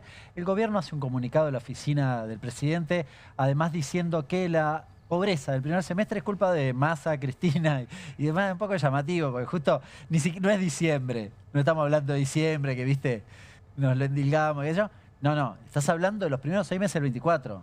Gestión Milei. Ahora, con la devaluación incluida. Claro, pero la devaluación es de diciembre. Claro. Si no, ni siquiera incluís el mes de debate. Es más, podrías discutir si el 40,1 del último semestre del 23 le corresponde toda la gestión anterior. Sí. Eso sería más atinado. Ahora, al margen de esa discusión, en paralelo, 3 cuestiones muy importantes y cortitas. Primero, la pobreza por ingresos es muy volátil, porque tiene que ver con cómo se mueven los ingresos y sobre todo los precios de los alimentos en particular. Esa es la manera de moverlo, es por ingresos, la manera de medirlo, perdón. Claro, yo tiro 2 líneas, digo, a ver, ahora lo explico un segundito, pero en principio la línea de indigencia, ¿cómo es? Es una canasta de alimentos valorizada, es una raya. Entonces después me fijo la gente si quedó arriba o abajo. Bien, así de sencillo. Con lo cual, ¿qué pasó en el primer semestre del 24? Bueno, con la devaluación, los alimentos, que además son muy elásticos al tipo de cambio, se dispararon. Sí. Los salarios llegaron más atrás. Con una cuestión metodológica importante, además. Los precios los tomo de este mes en la medición de pobreza, pero los ingresos del mes anterior, con lo cual el desfasaje es aún mayor. Por eso el primer semestre del 24 da 53%. Claro, 53, supongamos. Sí. 53 no era 53, esto es lo que estoy diciendo. Era un poco más bajo, ¿se entiende? Sí. Ahora, las 2 cuestiones más importantes, que tienen que ver con lo que Hoy un montón de gente tuiteaba, me llamó, me decía, no puede ser este dato. Bueno, primero esto, digamos, la bajada no es 12, 13 puntos y demás. Prácticamente volviste al momento anterior, ¿sí? Había sido 40, estás en 38. Para mi forma de ver no hay grandes diferencias, pero dos cosas muy importantes. La primera, ¿te acordás toda la discusión de los ponderadores de inflación? Sí, claro. Bueno, también te pegan en pobreza. Que no estaban midiendo de manera muy asertiva, sobre todo servicios. Exactamente. La pobreza no se mide, yo recién conté cómo se hacen alimentos, pero la pobreza, la línea de la canasta básica total, no se mide, digamos, agregando los componentes no alimentarios y valorizándolos. Se mide y de manera indirecta. Es muy sencillo, pero básicamente yo calculo por cada peso de alimentos cuánto de no alimentos gasto una familia o la familia que está cerca de la línea de pobreza. ¿Cómo mido eso? Con la encuesta de hogares de 2004-2005. Claro. Bien, que tenía... Bueno, que está sesgada. Es muy distinta a los consumos actuales. En la práctica eso lo que me hace es me pone más arriba la canasta básica total, y más abajo la canasta básica total, y entonces un montón de gente con sus ingresos queda arriba de la línea. Bueno, y la tercera, que esa si querés más política o de política económica más debatible, es, como hablamos al inicio, el tipo de cambio es una especie de olla a presión. Es decir, si mañana el gobierno, finalmente, a contramano de lo que viene sosteniendo, pero termina devaluando 10%, se le escapa de nuevo la pobreza. Claro. Esto estoy diciendo. Entonces, si decimos que el tipo de cambio es artificial, no lo digo yo, lo dice Cavallo y algunos otros, podríamos un poquitito mencionar que la pobreza que midieron, bueno, tiene un poquitito de artificial. Si eventualmente termina sucediendo que el gobierno... termina modificando el tipo de cambio, ¿no? Muy claro, Hernán. Quiero que invitemos a la charla a Juan Maquieiras, director ejecutivo de Techo. Juan, soy Pablo Caruso y todo el equipo de QR en Bravo TV te saludamos. ¿Cómo estás? ¿Qué tal, Pablo? ¿Cómo están? Muchas gracias por la comunicación. Gracias, Juan, por el rato. A ver, preguntarte qué estás viendo, porque como decía Hernán, de indicadores se puede discutir mucho. Después hay una percepción general de qué es lo que está ocurriendo a nuestro alrededor, sobre todo, por ejemplo, en ciudades muy importantes o conglomerados urbanos muy importantes respecto a lo que vemos en las calles permanentemente. Y yo agregaría un elemento más, que hay en los últimos 15 meses una caída del consumo. Y ahí nos empiezan a prender algunas alertas, como es que hay gente que salió de situación de pobreza pero eventualmente consume menos. ¿Qué están viendo ustedes de su experiencia, por otro lado? Juan, ¿me escuchás? Bueno. O muy larga la pregunta o se complicó la técnica. No sabía qué responder. Vamos por la segunda. se complicó la técnica. Ahora me avisan si podemos reconectar. Porque insisto, Hernán, que este es un dato. Es decir, si vos tenés 15 meses de caída de consumo, si vos tenés una observación en una ciudad como la de Buenos Aires, donde estamos nosotros, para mí un indicador siempre interesante y siempre relevante es la cantidad de personas que están o bien pidiendo o bien vendiendo en el subte, por ejemplo. Y se ve mucho ahora, entonces... Situaciones de personas durmiendo en la calle, que a veces son personas que han sido expulsadas del sistema, o bien personas que vienen a buscar laburo a una ciudad rica, como la ciudad de Buenos Aires, pero que no tienen ni para volver a los lugares donde viven y se quedan durmiendo. Y se vuelven el fin de semana. Claro. Un poco lo que hablamos al principio del programa, un poco en broma, ¿no? Esto del olor a lápiz de la reta, pero digo, es un coletazo de deterioro social, político, ¿no? Entonces, ¿cómo haces para convivir sin pelearte con el número? Porque tampoco es cuestión de que cuando tu subjetividad política le gusta el número que da un indicador, lo celebrás y cuando no le gusta, no, digamos, ¿no? Es llamativo que nosotros publicamos hoy un informe. El único dato que te mejora el indicador de pobreza, es decir, te lo tira para abajo, es el incremento en términos reales de la UH. Todo lo demás que yo puedo especular en materia de ingresos, porque estamos hablando en definitiva de eso, y si querés la baja de la inflación de los alimentos. Ahora, todo lo demás te da mal. En términos reales, eso está deflactado, así que me digo que la inflación de los alimentos la estoy considerando. ¿Deflactado qué quiere decir? Que le estoy sacando el efecto inflación. Bien. Es decir, para una baja de la pobreza, de nuevo, si la comparo con el segundo semestre del año 23, porque no se puede comparar con el anterior. Ahora, los salarios de los trabajadores registrados, el salario mínimo dio para abajo. El RIP te dio igual. Los indicadores de empleo, tuviste más desempleo. La tarjeta alimentar se mantuvo igual los planes sociales cayeron, la jubilación mínima cayó. La única que mejora es la UH. Llama un poco la atención que solo con eso estés un poquitito mejor que la pobreza en el segundo semestre del 23. Y eso es un poco lo que vos decís. No es lo que uno ve en la calle. Pero, de nuevo, yo quería hacer hincapié en el rigor metodológico, porque me parece que mete la cola en esta cuestión. Y no puedo estimar en cuánto, pero claramente el indicador no es el real. Gracias, Hernán, muy valioso. Volvemos con Juan Maquieira, insisto, director ejecutivo de Techo. Juan, ¿nos estás escuchando ahora? Ahora escucho y creo que es importante en este tema remarcar dos cosas. Dale. La primera, y es que la baja de la inflación efectivamente disminuye la pobreza, y sostener niveles de inflación alto como veníamos teniendo en Argentina hace muchos años pega fundamentalmente en los sectores populares. Por eso vemos estos cambios fuertes, el que vimos en el primer semestre, que llegó arriba de la mitad de los argentinos, y el que vemos ahora, que como bien decían, pone la pobreza en niveles similares al 2023.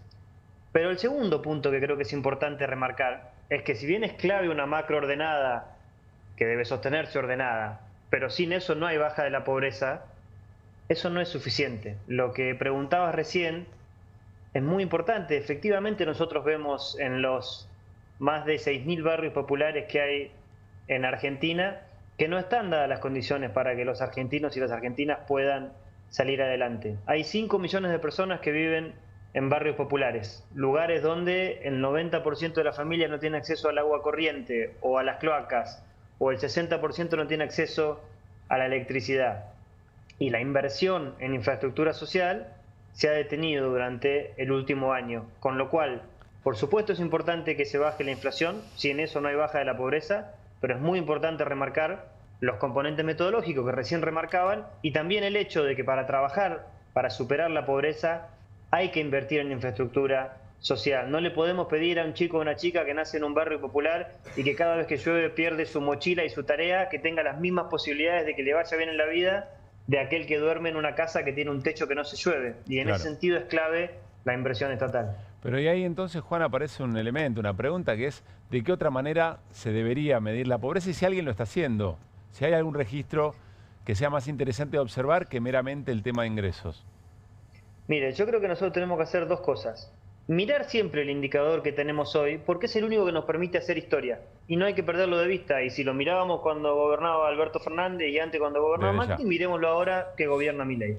Lo segundo es efectivamente avanzar hacia una medición multidimensional de la pobreza, donde no solamente trabajemos ingresos, sino que trabajemos también lo que tiene que ver con el acceso a los servicios públicos, el acceso al hábitat, el acceso al sistema educativo y al sistema educativo de calidad. Sin todas esas dimensiones no hay manera de poder salir adelante. Hoy, la UCA, a través de su Observatorio de la Deuda Social, tiene una serie de indicadores que son de lo más profundo que hay en la Argentina para comprender en profundidad la situación de pobreza, y es el informe que también se vio el año pasado y que sabemos hoy que da números bastante más preocupantes que el que estamos viendo hoy, solamente si miramos ingresos. Mauricio. Juan, buenas noches. ¿Ustedes tienen algún tipo de relación con el gobierno ahora? Digo, estas cuestiones más sociales, ¿se discute, no sé, con el Ministerio de Desarrollo de Capital Humano o hay cero relación con el Estado? Nosotros participamos de un ámbito de consulta donde hay varias organizaciones que comenzó hace 2 semanas y del cual seguiremos formando parte. Porque con cualquier gobierno siempre estamos dispuestos a la conversación y a la propuesta. En ese marco hemos remarcado que es muy, muy importante que se retomen las obras de integración social y urbana, o sea, las obras vinculadas a que haya asfalto, haya cloacas, haya acceso al agua corriente, que la gente pueda tomar agua potable, que la gente pueda estar conectada a la electricidad de manera segura. Son algunas de las cosas que remarcamos. Es un ámbito que se abrió recientemente, esperamos que pueda dar frutos en el futuro. Juan, te pregunto por este espacio que mencionabas.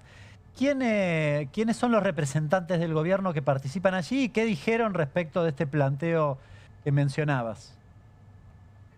En la primera reunión estuvo el equipo de coordinación del Ministerio de Desarrollo de Capital Humano, en este momento se llama Capital Humano. No participó de la primera reunión la ministra, esperamos que lo haga en el futuro. Pero de nuevo, fue una reunión de presentación con varios actores de la sociedad civil que participaron.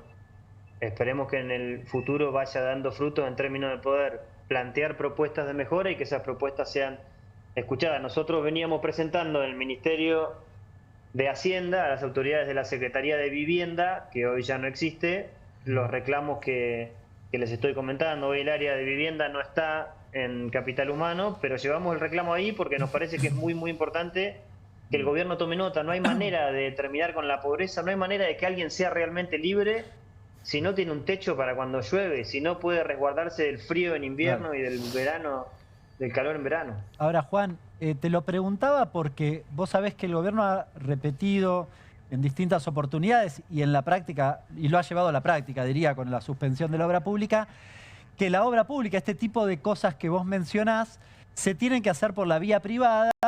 Yo imagino, en un barrio popular, me suena difícil que hagan la cloaca, no sé, que alguna empresa privada esté dispuesta a hacer ese proceso. ¿Cómo lo ves vos? Yo creo que no hay manera de desarrollar la Argentina si no es con una mixtura de inversión pública, inversión privada y trabajo de la sociedad civil. Cualquier discurso que plantee que se puede hacer solo con el sector privado o solo con el Estado, pensando que el Estado viene y te salva, es absolutamente falso. Lo que necesitamos en Argentina es entrar en un sendero de desarrollo, como han entrado casi todos los países que admiramos y que buscamos, que combinan inversión del sector privado y generar las condiciones para que eso suceda y la seguridad jurídica necesaria, y también inversión estatal. En el caso de los barrios populares, tiene que haber un primer paso del Estado que invierta para generar esas condiciones y después sí podemos eventualmente esperar que empresas participen de ese desarrollo, y creo que es deseable y tenemos que ir hacia eso. Pero si no hay un primer paso por parte del Estado, no hay manera de que eso realmente suceda. Juan, ¿cuánto crees que hemos aprendido de las experiencias comunitarias, de la organización comunitaria también muy desdeñada de un tiempo a esta parte, en la solución de los problemas en los que, como vos dijiste recién, el Estado es fundamental, también cumple una parte del sector privado? Pero quiero preguntarte por la organización comunitaria, que insisto, ha sido muy deslegitimada en este tiempo. Mira, déjame ir a principios del siglo pasado. Yo soy del interior, de General Pico La Pampa. El cine en Pico era de la Asociación de los Italianos. Y los primeros clubes eran de la Asociación de los Españoles, que eran los inmigrantes que llegaban y armaban los clubes. Nos encanta hablar de eso, ¿no? Y lo destacamos mucho como grandes ejemplos de que Argentina se hizo grande con esos inmigrantes que se organizaban, etcétera. Lo que pasa en los barrios populares hoy es exactamente lo mismo. Son vecinos y vecinas que se organizan para poner asfalto incluso a veces cuando no lo hay, o trabajan con nosotros con techo para construir viviendas ahí donde no hay, o trabajan con alguna organización social que administra un comedor para que la gente tenga donde poder ir a comer ante momentos de crisis. Entonces es muy, muy importante volver a poner en valor el entramado comunitario de los barrios, porque además si no está esa comunidad, que hoy son algunas organizaciones de la sociedad civil, algunos movimientos sociales, la Iglesia Católica, la Iglesia Evangélica. Si eso no está, lo que crece en general es el narco. Porque lamentablemente en los barrios populares, a diferencia de lo que pasaba en el siglo pasado, las capas estructurales de pobreza que han crecido y que se han desarrollado y la ausencia del Estado y del entramado comunitario en algunos casos, ha hecho que aparezcan grupos narcos. Y lo que pasaba hasta hace un tiempo, que era que una ONG o un movimiento social administraba un espacio que había construido el Estado para festejar cumpleaños de los chicos, como hoy se replegó esa organización, lo tomó el narco y ahí se vende falopa. Y es un caso concreto de un barrio que no voy a nombrar, pero que me lo contaron hace 3 meses cuando estábamos recorriendo. Entonces es muy, muy importante poner en valor lo comunitario, ponerlo en valor, por supuesto, de manera abierta, de manera transparente. Cuando hay fondos estatales todo tiene que ser auditado y trabajado a detalle porque son fondos de todos los argentinos, pero está muy bueno que no demonicemos todo por algún caso concreto, porque en muchos casos en estos barrios la última frontera de defensa entre el narco o ante organizaciones que no están pensando en el bienestar, sino están pensando más bien en cómo lucrar con la necesidad de la gente, son las organizaciones de la sociedad civil, son las iglesias, son los movimientos sociales. Juan, muchísimas gracias por este rato. Te esperamos aquí en los estudios para seguir charlando sobre esto con la profundidad que merece. Un gran abrazo. Muchas gracias. La próxima estoy ahí en el piso. Muchas gracias por el espacio y gracias por darle profundidad a este tema, que realmente lo merece y no es normal encontrarlo así. Un gran abrazo. Otro para ustedes. Bueno, a ver si algo de esto encontramos, sobre todo del rol del Estado, pero también respecto del rol de la sociedad civil, organizada, comunitariamente, en el lazo afectivo, en el lazo de territorio, en el lazo comunitario para resolver grandes problemas. Porque queremos presentarles este microdocumental que la gente de Indisciplinados hizo sobre la reconstrucción de Bahía Blanca después del desastre de lo que fue el temporal que se vivió hace algunas semanas nada más. El documental se llama Empezar de cero otra vez, pero quiero que presten atención en lo bien que refleja esta pequeña, breve pieza audiovisual, esa convivencia entre lo que queda cuando el agua se va, uno podría decir también, en el desdén respecto de lo que significa la presencia del Estado para prevenir, para estar en el momento y eventualmente el compromiso para luego reconstruir, el terror de muchas familias, esa sensación de que ya no queda absolutamente nada, pero la convivencia con la solidaridad y con estos lazos que mencionaba Juan. Son situaciones bien distintas. Hay un deterioro estructural de planes y planes económicos que expulsan a la gente afuera. Otra cosa es cuando cae un temporal de estas características. Pero sin embargo, allí, en ese lugar, hay un encuentro entre seres humanos que saben que cuentan el uno con el otro, espalda con espalda, para poder volver a vivir, para, aunque sea un poco más esperanzador, aunque tengan que volver a empezar de cero otra vez. Indisciplinados, reconstruir Bahía Blanca, miren.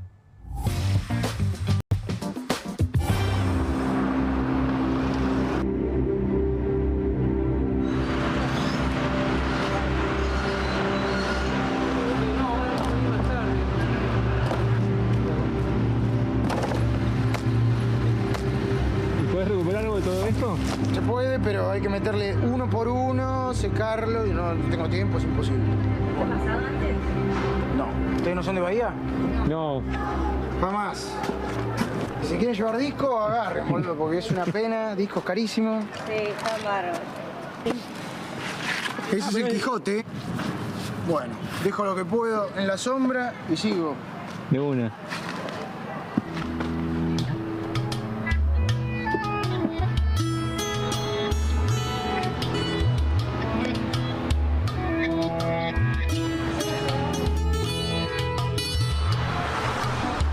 A las 6 de la mañana me levanto a juntar las goteras que tenía y veo el agua que corría acá. Era un río, la potencia del agua era una locura. Bueno, nos subimos al techo, las puertas empezaron a salirse, yo de inercia diciendo ¿por qué sacan las puertas? Bueno, no, las puertas las está tirando la presión del agua. Bueno, dale, agarrate una muda de ropa, dale, preparate una mochila. Acá los tanques, tenés las parecitas, que es una L que sostiene el tanque y ahí nos refugiamos. Todo mi estudio, todo mi apunte. Chomsky.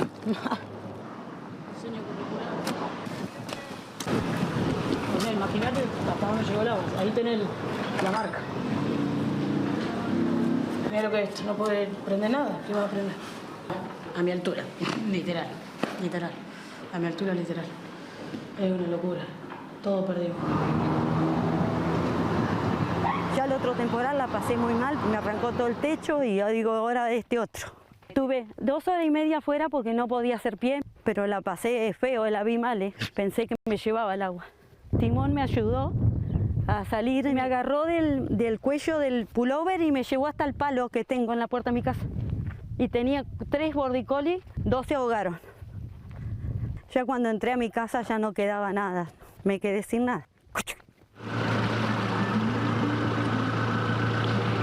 Saqué los nenes, nada más, no pude sacar nada. Y vine ayer y ya había bajado un poco el agua. Sí, algo va bajando. Pero bueno, la casa la empezamos a hacer en la pandemia nosotros. La heladera me la compré el año pasado, el lavarropa, el secarropa, el termotanque eléctrico, casi todo nuevo tenía. La cocina quedó bajo agua, quedó eso, no sé. La cocina estaba atrapada.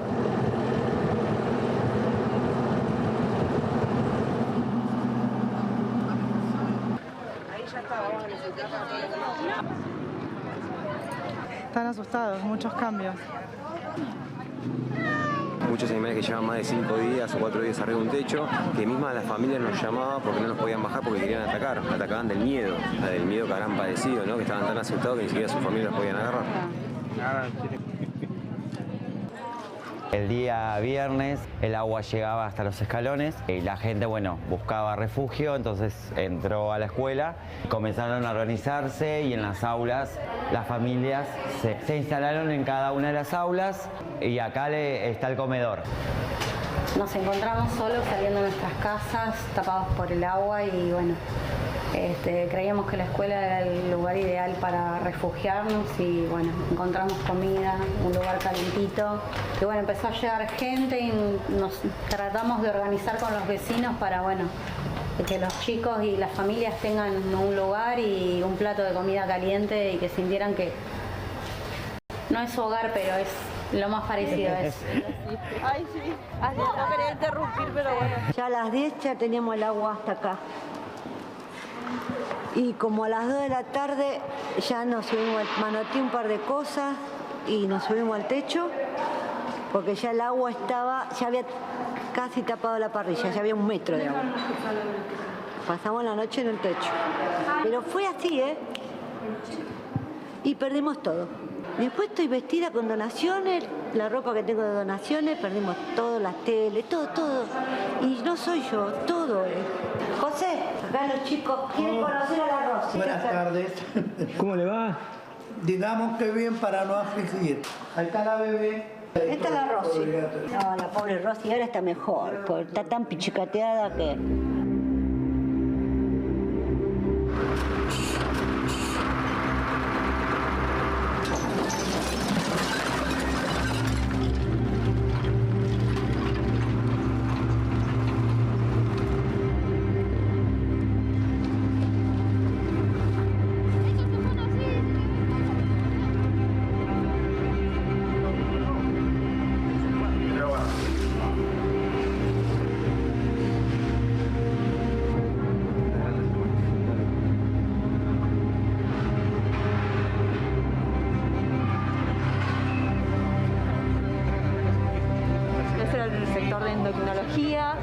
Que había equipos específicos que eran para masajes de hormonas, hacían también parásitos, para hematología. Y bueno, y también cada sector tenía sus equipos específicos. Algunas cosas las estamos tratando de recuperar y bueno, otras no sé.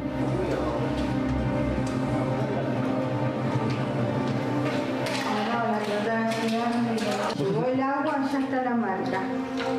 Mira, yo empecé a escuchar estallidos abajo de los vidrios, la gente estaba cruzando en medio del agua, los pacientes inclusive también que se podían movilizar iban con los familiares y el agua nos llegaba a la cintura.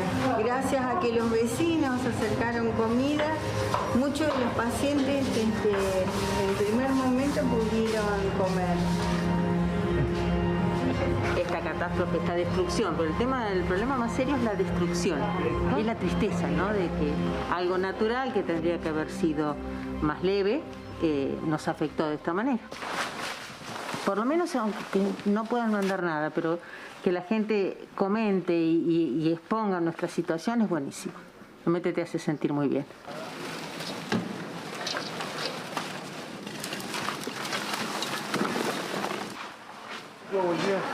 Siempre pienso, viste, en todas las madres que vienen a dar a luz acá y bueno, me pongo en el lugar de toda esa gente que necesita el hospital, así que bueno, hay que sacarlo adelante, no queda otra. ¿Y cómo se sale de esto?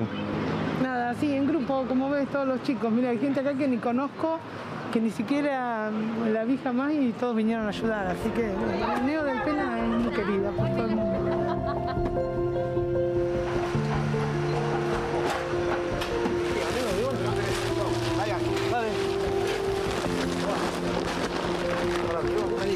Se han unido muchas provincias de Argentina e incluso otros países. Alimento, ropa. Y estos son topadoras, chicos. Son 12 formaciones repletas de cosas, ropa, calzado, muebles, colchones, mercadería. Y de mucha gente que se unió y están hace 4 días sin dormir por nosotros. Es como que vamos de a poco, ¿viste?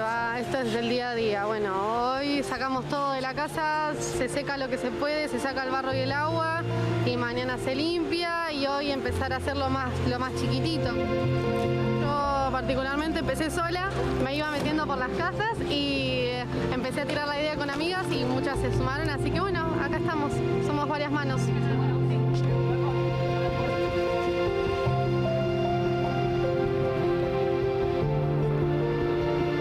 Con el temporal pasado pasó como que no pasó nada y a nosotros nos pasó todo, fue perder nuestra casa, fue perder nuestro negocio y ahora ya también inundado, con el agua hasta por acá, perdiendo ropas, calzados, camperas que todavía no pagué, remándola, haciendo milagros para que las cosas sucedan porque nuestros sueños son grandes. Y bueno, era un empezar, digamos, con local propio, ahora quedó acá y ahora tenemos que seguir, ahora hay que arrancar de vuelta. Nadie espera esto, nadie espera esto. Acá no llueve en cantidades terribles, no es Buenos Aires, que llueve, llueve, llueve. Acá llueve un poco y para, porque la tierra es arena, entonces no chupa. El viento te puede llevar cosas, la tierra se puede abrir, pero el agua no lo detenés con nada, porque pasó lo mismo que en el temporal. A nosotros nadie nos avisó nada, por lo menos avisarnos temprano para hacer algo. Todavía es como que no caigo. Hoy estuve hablando con una psicóloga y me dijo, ¿no? Dice, es difícil, dice. Así que bueno, nada, no sé. Ya cuando nosotros vinimos acá empezamos de cero, así que bueno, nos tocará empezar de cero otra vez. No queda otra. Pero está todo Bahía 100. Yo salgo de acá, me voy a ayudar a mi mamá que está pasando el puente, donde hay que sacar agua, donde hay que limpiar, donde hay que llevar ropa. Y creo que todos estamos en la misma, porque acá creo que todos somos ahora más o menos iguales. Llorar un rato para desahogarnos y empezar. Porque esto es volver a empezar día a día. Venimos hoy, venimos ayer y seguimos empezando.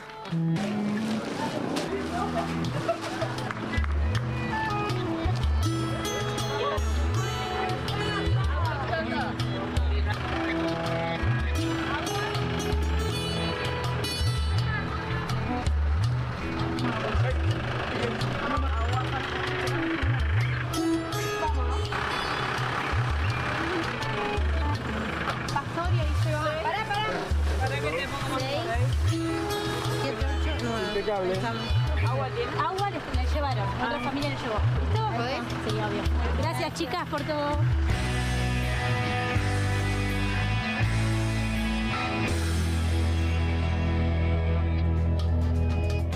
Gran trabajo de Indisciplinados, nuestras felicitaciones. ¿Y cómo se sale de esto? Preguntaba uno de los integrantes de Indisciplinados y contestaban en grupo, es decir, colectivamente. Y otra reflexión muy interesante que nos debería permitir pensar muchas otras cosas más allá de situaciones como la del 7 de marzo. No se cumplió un mes todavía, recién hacíamos cuentas con Mauri Caminos, es que situaciones como esta, decía una de las vecinas, nos igualan a todos, ahora somos más o menos iguales. Antes no. ¿Qué ocurre ahí, no? O hasta dónde hay que llegar para entender que efectivamente la cosa es de a todos. En estas malas, muy malas, pero también después, cuando las cosas empiezan a crecer, de qué manera se van construyendo las reglas de juego de una sociedad que tiene que empezar de vuelta.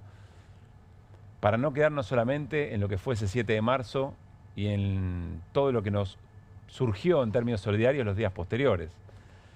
Es solo para pensar también cómo nos lleva puesta la agenda de tantos otros temas. Me contaba Mauri recién que en Salta y en Chaco. Sí. Hay también inundaciones sí. ahora y muchos autoevacuados. Sí, que hubo la semana pasada y bueno, hoy justamente el gobernador de Salta, que es un aliado, podríamos decir, peronista, no kirchnerista, Gustavo Sáenz, reclamándole al gobierno medidas, o por lo menos un poco de ayuda, para el tema de Bahía. Hay un anuncio mañana de la ministra Bullrich, puesta en marcha del suplemento único para la reconstrucción de Bahía Blanca. Hay una polémica abierta ahora entre el gobierno nacional y Axel Kicillof. Recordemos que el gobierno provincial envió ayuda, hizo también como un anuncio cerquita del temporal. Digo, hoy la ministra está haciendo un anuncio, mañana casi un mes después, ¿no? Bueno. Pero bueno, todo hace falta, digo. Sí, pero viste, pareciera que en el medio del desastre somos todos iguales o nos iguala, pero después ya empiezan a aparecer algunas diferencias. Ojalá aprendamos las lecciones de la respuesta colectiva que nos da la propia sociedad. Nos vamos a una pausa y volvemos con un cachito más de QR. Dale.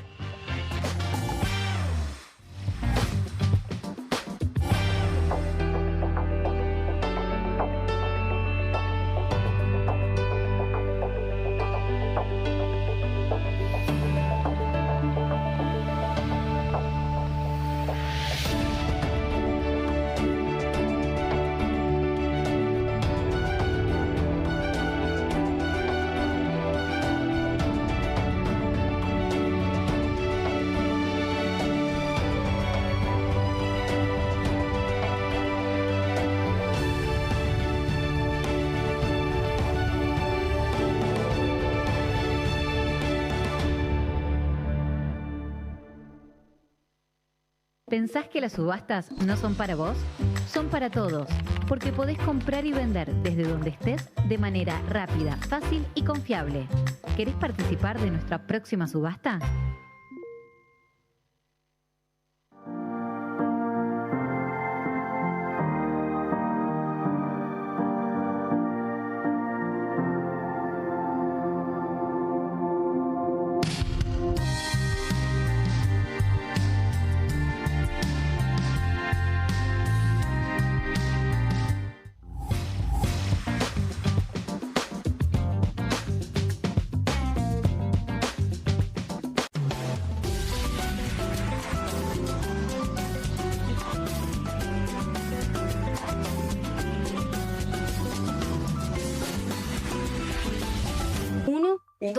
Dos. Bueno, dale, arranca. ¡Pará! ¡Mike! ¿Van a hacer el video con el inodoro con manchas de sarro? Pero si siempre uso lavandina. Eso no lo remueve. ¿Por qué no probás limpiando con Harpic? Que llega a los rincones más difíciles eliminando por completo el sarro y desinfectando. ¡Vamos! Para cualquier desafío que te dé el inodoro, nada mejor que Harpic. Llegaron las nuevas galletitas Kofler. Rellenas con el sabor único de Bonobón y el más delicioso chocolate Kofler. Tentate con lo último en galletitas.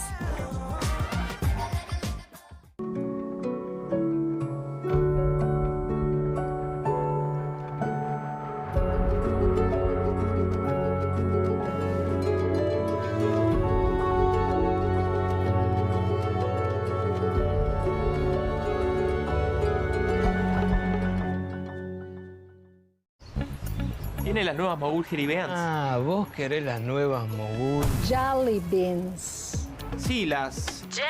Jelly Beans. Esas. Me las das. Obviously. Nuevas Mogul Jelly Beans. Pedilas como quieras, pero probalas. ¡Vuelven las clases! Vuelven las manchas. ¡Vuelve la diversión! Vuelven las manchas. Por suerte, existe Vanish. Con una cucharadita de Vanish, el poder del oxígeno activo elimina las manchas y deja los blancos como nuevos. Con Vanish, vuelven las clases, no las manchas. Qué bien me caen los que viven como si nadie los estuviese mirando. El que no es tímido ni a palos. La que no se queda en el fueguito. El orgulloso de lo suyo. Y las que se animan al show sin autotune. ¿Y vos? ¿Ves como si nadie te estuviese mirando? Confía en tu frescura, Topline. Seguí la línea de tu frescura. Las casas usan diferentes perfumes. Eligen oler a café en la mañana, a veces a ropa recién lavada y otras a madera. Pero cuando quieren oler a limpio, eligen Prosenex. Sentí el perfume de la limpieza. Prosenex, limpieza que se siente. Nueva Saladix extra picante. Posta, picarán más que las otras.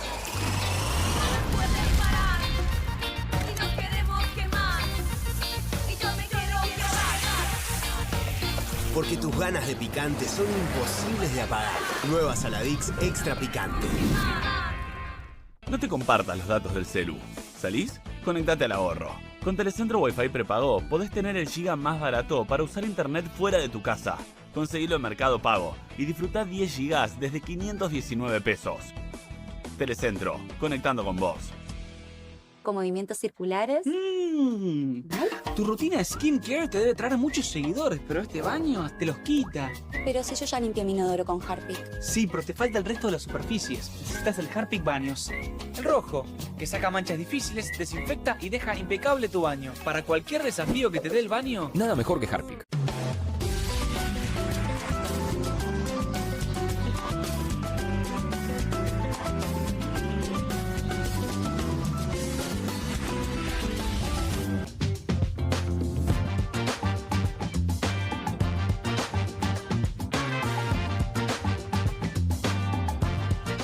Bueno, cerramos QR con una no tan sana, pero ya se instaló en nuestra rutina, costumbre, es scrollear antes de cerrar la jornada, a ver qué nos perdimos en ese scrolleo de las redes sociales.